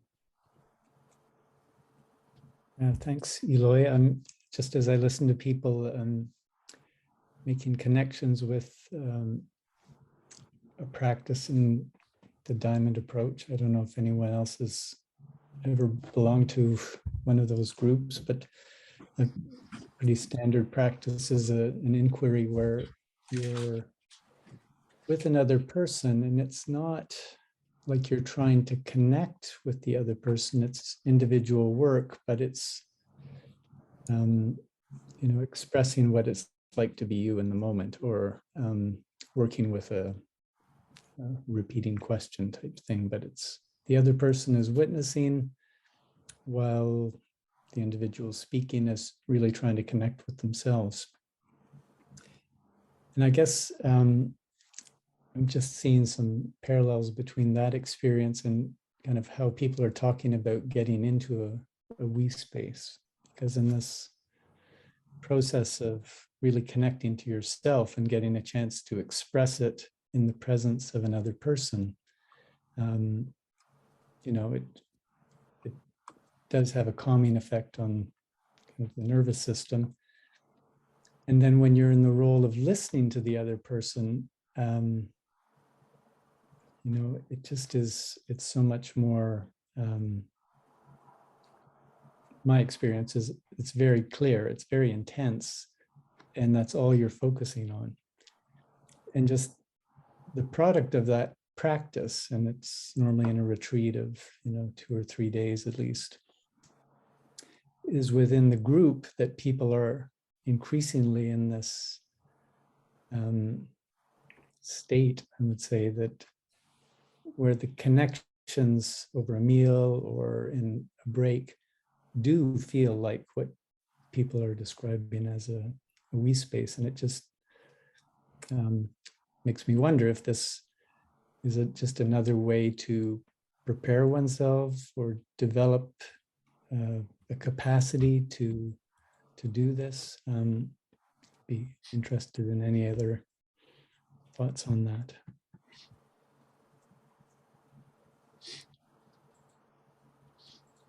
Lisa? Yes, I would just like to build on what Eloy and Larry and Ian have just said, and sharing a little bit from the Uncertainment Lounge that I've been hosting for a couple of years now. Yeah, I think I'm just really appreciating all these different flavors of we space, and it certainly seems to be an emergent property and a demand from the universe to encounter one another in deeper ways. So I appreciate the variety of ways that it works.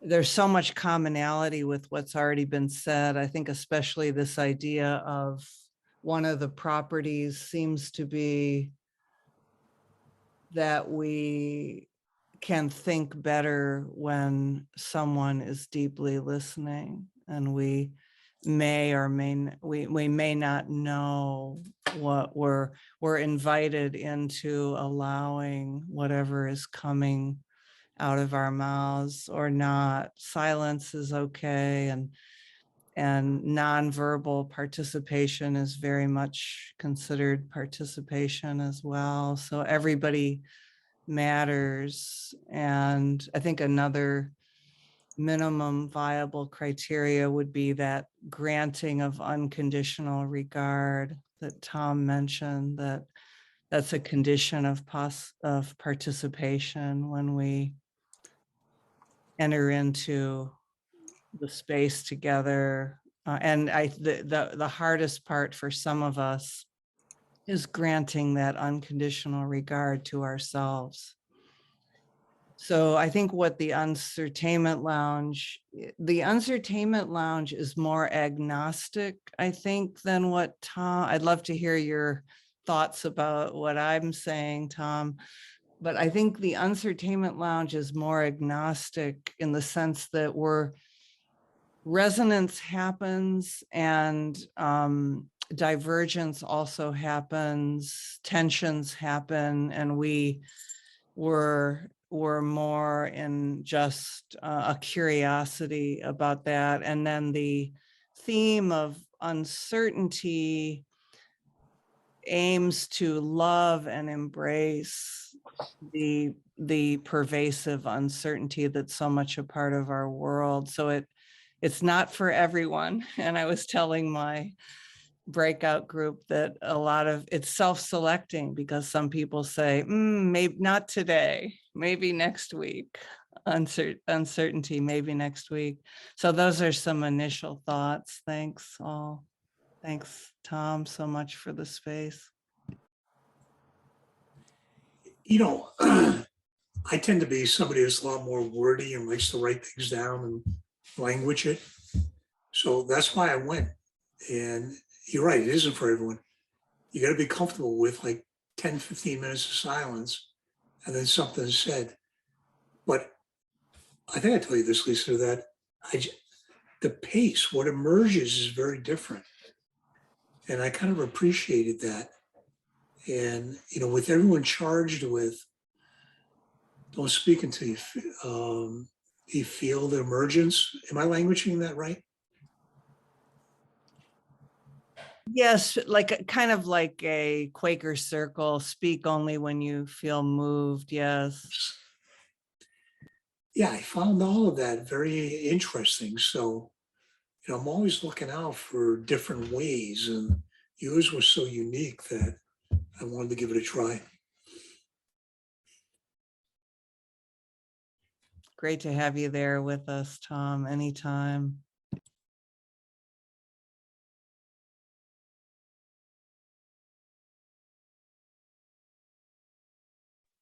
Is this the social portion now where people are kind of just talking and saying what they feel? Okay, got it. We are honoring the hands up, but yeah, if there's no hands up, you can jump in. I have a hands up. Yeah. I just had a question.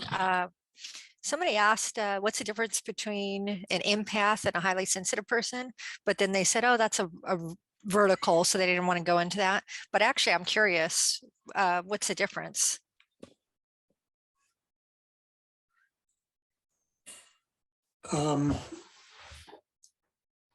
You know, empathic abilities,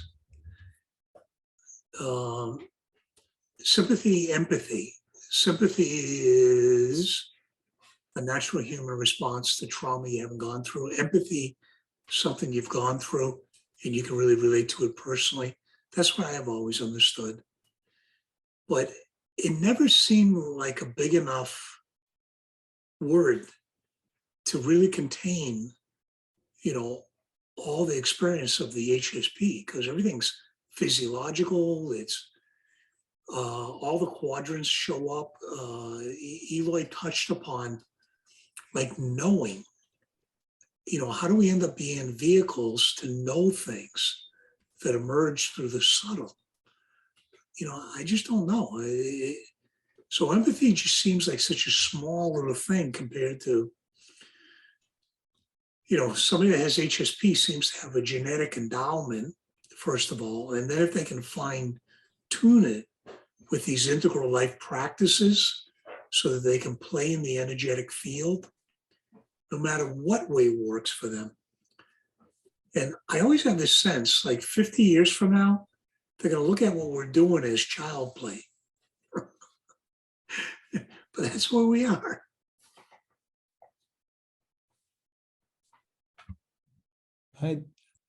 Yeah, I'd like to jump in to this question because I did not think of myself as empathic until I was in my 30s, when I started realizing that these experiences that go, from the unconscious straight into whatever.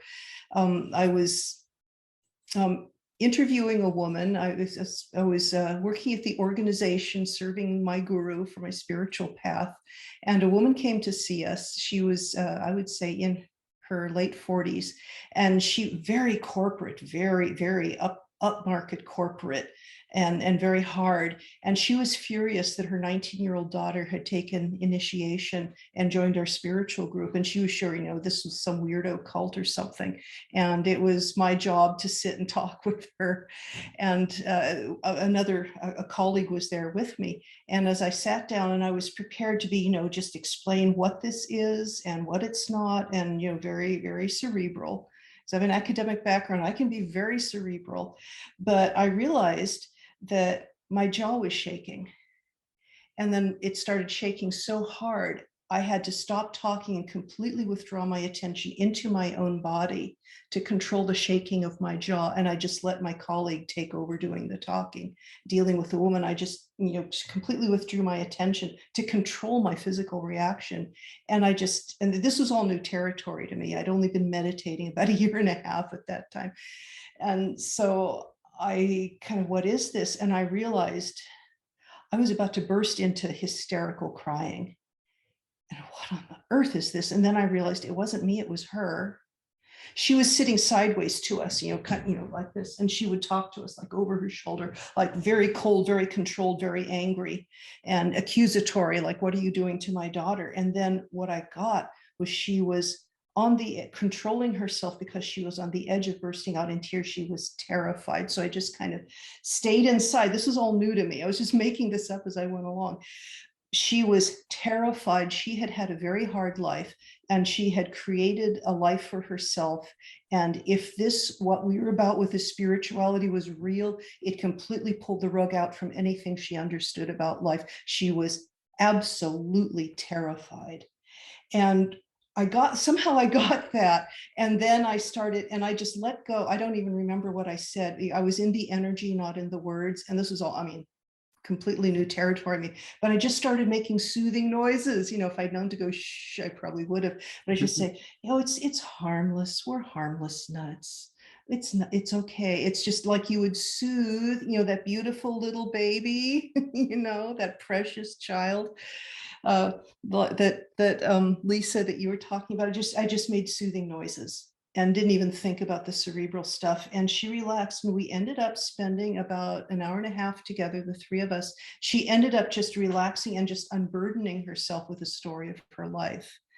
And I don't remember that anything was resolved. It ended up not being about her daughter at all. It was about her and her need.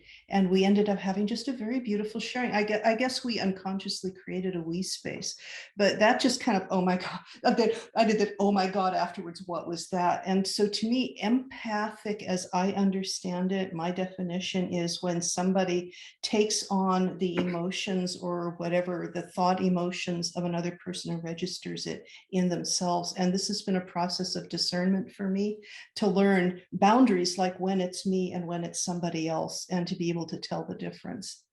So that's my alternative version of what, that's what empath and empathic means to me.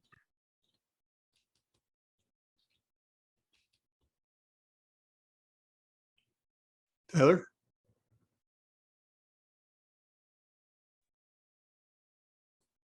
Tyler, you have your hand up? Okay, can you hear me now? Okay. Yeah, I honestly wanted to share something very similar to Karen, that, you know, highly sensitive is kind of a big bag of possibilities of how you can show up in that space. And an empath is like narrower, and it has to do with feeling and sensation, and there's like a permeability when you're around people in shared space where you, for me, I cannot differentiate between, you know, not necessarily thoughts are clear, I can tell what are mine and someone else's, but feelings and physical sensations. So like, to me, that's much more specific than the whole world of being a highly sensitive person. So that's, you know, it's like that veil is thinner. So if I'm around someone who has a really bad stomach ache, I'm probably going to start feeling like I have a stomach ache. So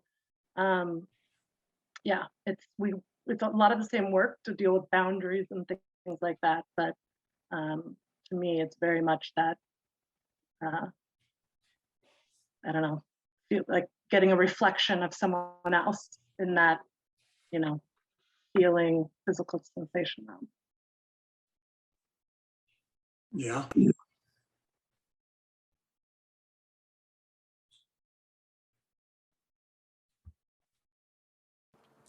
Rachel. Thank you. Yeah, an interesting conversation. I just went to a psychic fair the other day at the Alexandra Institute in Point Loma. Maybe some of you have been there. But yeah, that was one of the topics of conversation of what it means to be an empath and have actually like psychic abilities and various things. Because I'm starting to market myself doing intuitive readings for people. Because I'm a ordained priestess of the healing arts in the Church of the Divine Feminine. I got that ordination like when I was pregnant with my daughter 10, 11 years ago. And I knew at some point I wanted to do intuitive readings like as a way to actually earn money, because I feel like for empath and highly sensitive people, like being able to actually make a living with your intuitive abilities is amazing, because actually I feel like most of my empathic abilities have caused me to quit my jobs because most of my work environments have been so toxic and I just can't handle it. I'm just like, I'm out of here. Right. But anyway, that's one different topic. But my main thing I was going to say was, so I've only lived in San Diego 5 years. I'm more of a Northern California hippie. And I've actually had a really hard time in San Diego making friends. So I'm pretty much, I'm divorced and a single mom. Luckily, my ex-husband and I we still have so much love for each other. Like, it's amazing. And we got out before it was too late, but it's also hard because we still love each other and we were so attracted to each other. But we knew that like we were causing my daughter distress because our fights were affecting her negatively. So my question is like, who do I hang out with in San Diego? Like, how do I find like highly sensitive people to hang out with? Because I spend most of my time alone and that's not healthy. There's a highly sensitive person group, a meetup group, but they don't meet in person. Like, how do I find highly sensitive people to like literally like physically hang out with, so I'm not like spending all my time alone? That's my question. I am not in San Diego, but my experience in moving around is meditation groups, yoga groups, any type of body work groups are all, you know, like the Diamond Heart that someone else was talking about, you know, Integral. It seems there's a lot of us out there, and we tend to find spaces that are at least adjacent to what we're doing, or have a language or that connectivity. Those are just my thoughts.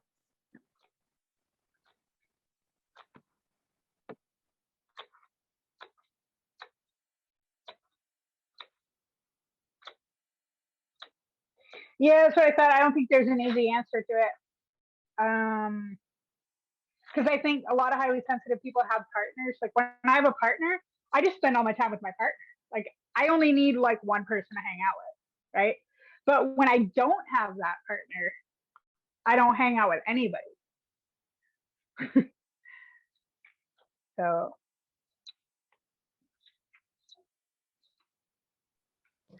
I used to be part of an artist group in San Diego. I moved to Santa Barbara, and I can relate to you. I also joined like hiking groups because I get my energy from being around nature.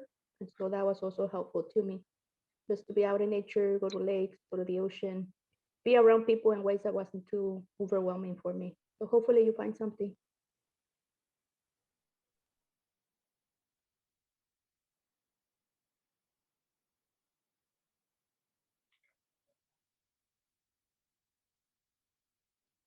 yeah, I'm seeing like, oh yeah, my wife is highly sensitive. Yeah, I mean, like if you're a highly sensitive person and you have a partner, you're really, really lucky, because you're just lucky. You're really lucky. Count your blessings every day.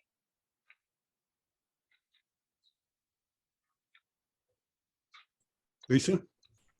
I like Mari's suggestion. You can go to a coffee shop and read Elaine Aron's book, see if anyone strikes up a conversation. Not familiar with it. She's the person that coined this whole area. Okay. Developmental psychologist, about 25 years ago. That's funny. Yeah, that's a good idea. Read it very conspicuously in a hiking club. That's funny. I just wanted to share something while it feels alive. I was thinking about, you know, the third space, and somebody had asked about this.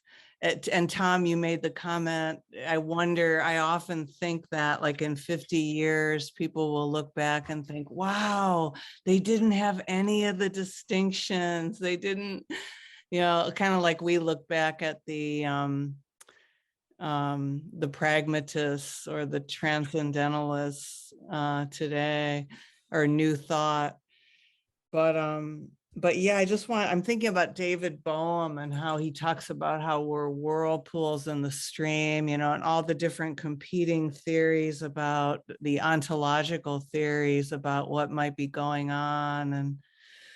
And, you know, Larry had made that comment to Rachel about her workplace and discernment of whose feelings are whose. And then Tom, you shared the story about that incredible moment. And then the other one that really caught my attention was you said that when the one client of yours comes into the office, you feel her. And I wanted to ask you, with what sense of yours are you knowing that? And it's just so interesting. Like, so I just agree with everyone that's talking about discernment of, it's transpersonal. It's and we don't have enough language, but I just wanted to add that in there, that it's such a fascinating line of direction. You know, I don't know what sense it is. I don't know. But when I'm in the presence of HSPs, and as soon as they start to talk, I don't know what it is. It just feels like a level of embodiment, assuming they're not a mess. If they're full of anxiety, than like, who said that? Absorbing all the garbage. Tyler said it. Absorbing all the garbage being around people. If they're a mess, then I'm feeling that because they're so scattered all over the place. I just want to grab them and go, shh, calm down. But if they are embodied and they can ride that wave of energy, then as soon as they talk, I can feel them. And that is just pure joy, because it's like the language won't keep up with the revelation. So I don't know, Lisa, I can't. I'd have to really talk with somebody quite a while to say more about it. Do you have any ideas? Which senses are you using? I'll just add that lately I've been trying to wrap my head around this guy, Bernardo Kastrup. I don't know if you've seen his material, but he calls himself an analytic idealist, but so I'm trying to understand the difference between what he's saying and panpsychism. But he talks of the thing that fascinates me about him is that he's very analytical, but he has a new definition of ideal. So he's saying that when we meet in that transjective, it's kind of a God experience. It's quantum, and as soon as we recognize it as truth and declare it to be true, it's no longer true. So it's kind of this paradoxical phenomenology of some sort. Can you put his name in the chat? Transjective, interesting word. I hadn't heard that one before. Is that the guy's name, Bernardo Kastrup? Is it kind of like what you said, that if you observe, like what they say in, what is it, quantum physics, if you observe it, that then it disappears or something? Okay. It changes. Right.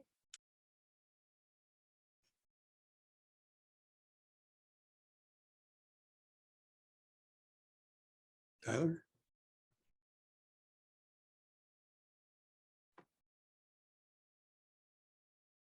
Hi, Tom. I just wanted to go back to that question of, or I guess it was Lisa's question about what does it feel like? And you had referenced earlier how there's likely more senses than the ones that we, are aware of.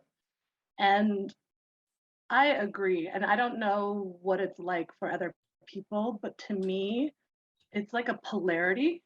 Like there's a charge, as if like a magnet or a bubble, is coming at you. That's, if I was to have an experience of feeling someone coming toward me, that is often what it feels like.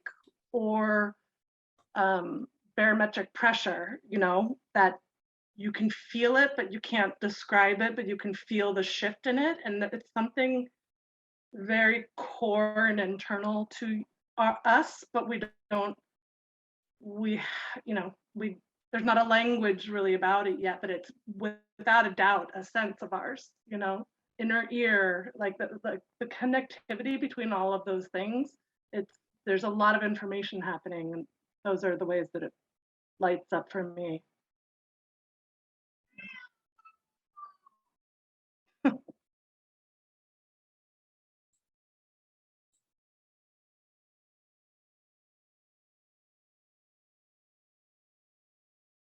Rachel? Oh yeah, and pardon me, I have so much to say because I've never actually hung out with a group of highly sensitive people. So it's a treat for me. So I'm not, I hope I'm not monopolizing, but okay, so what I'm wondering, because I've always had such a deep psychic sort of connection with animals, and especially my cat, right now is my best friend and my closest sort of being besides my daughter, my 10-year-old daughter. And I honestly feel like my cat feels like I can understand like what he's communicating better than other people. So I'm just wondering, like, is that a trait of highly sensitive people, that we have this like extraterrestrial sort of understanding of what animals are communicating?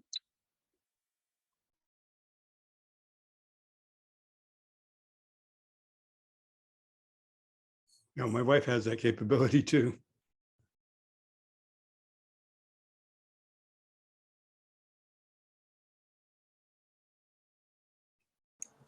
That's a tricky one for me because I can't sort out how much of it is anthropomorphism, which is a projecting of our feeling onto their so-called feelings, the animals, and how much of it is we're actually, or the people that are supposedly good at this, that they're actually doing it.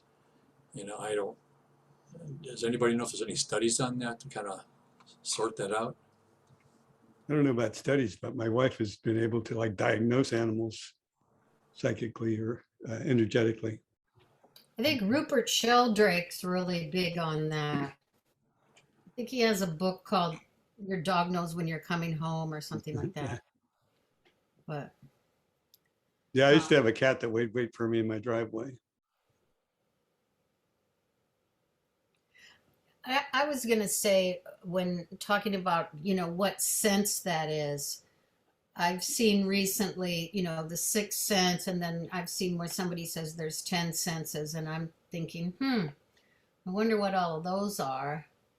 But for me, I don't know, the first thing that kind of came up was like my heart chakra kind of explodes in a way, and it's like a sense of feeling at home. There's a safe somehow. It doesn't really have words. It's just a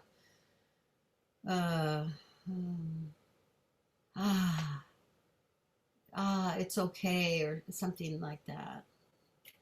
No words. Just felt, sense, knowing. Kind of, yeah. Yeah, that whole pre-verbal realm it feels important to me, like sensing that first little tickle of something that wants to come through. I will say too, sometimes it's kind of like with meditation, when I really get in that sort of oneness, total expansion place, I get so excited that I'm there and I acknowledge it. And then it's like, oh, there I was, you know, I'm out of it. And so I can't really say this has happened, but when I think about it, I think there's a little bit of a,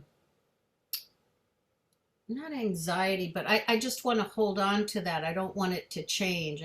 There's a little bit of a fear that, oh, feels so good. I don't want to lose it. Yes, Lisa. Sorry, I was just waving good night. Please carry on. Yeah, we're saying goodbye to Jennifer. No, Thank you, Lisa. I'm going to run too. Christine's cooking dinner. Yeah, it was a great one. Thank you. Thank you, everyone. Okay, we'll have the recording available in a couple of days. And I'm out too. Thank you all. Bye. I'm hanging around still a little bit. Anybody wants to hang some more? I did have one question. If anybody knew of a local support group for caregivers, I'm actually right now, and this was really helpful today in some ways. And I did the sensitivity. I did the highly sensitive, and I scored very high on processing and sensitive aesthetic. Mm-hmm. So I'm working with a woman who, it's a couple, they're just recently married, second marriage. I don't have all the details, but anyway, she's just been given 2 to 4 weeks to live. And so there's not a lot of talking. So I'm being in the silence a lot, but I always feel like caregiving is sort of like my own personal therapy and a bit option to to grow and change. But I'm feeling some things coming up from my own childhood. And so trying to be really careful of my boundaries, but mostly just being with the silence, because I feel like they really need to communicate with me more kind of what's happening, but they don't want to do that. So I have to be okay with that. I'm okay so far. It's just been a week, but I've done caregiving in the past. This was the first time I'm doing it again. And I do feel there needs to be support group for caregivers, especially ones that aren't family. So Yeah, I was just curious if anybody knows of that. I don't know of one locally. Susie, you're in the San Diego area now, right? Right. Yeah, I don't know of one locally, but I do belong to a spousal caregivers group on Facebook, and that's very helpful. Spousal caregivers. Oh, I see. Yeah, yeah.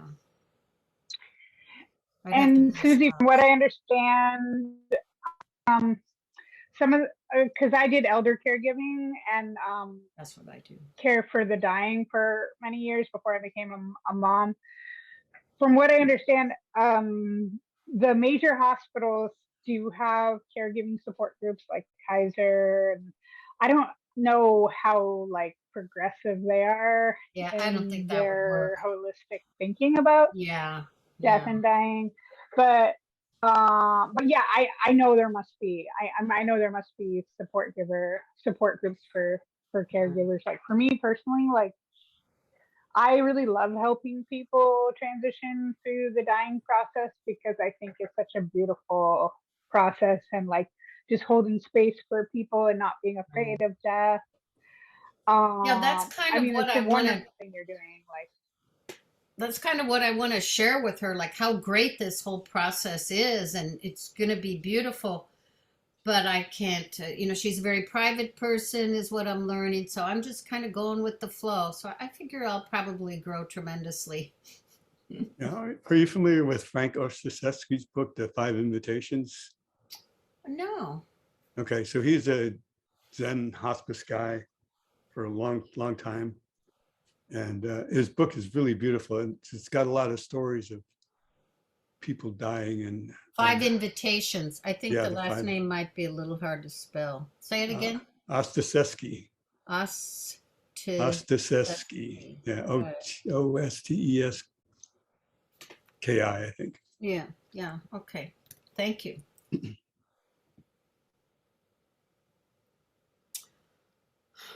Mary, we haven't heard a lot from you. Do you have anything you'd like to contribute or any questions or comments?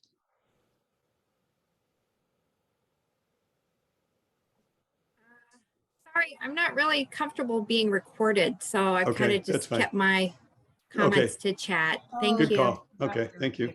Oh, yeah. Oh, well.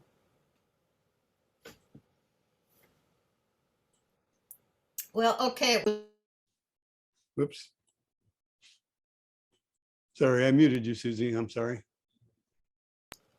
I said it was wonderful to be with everyone. Thank you, and see you next time. Yep, I think we're at our end. Thank you, everybody. See you next time.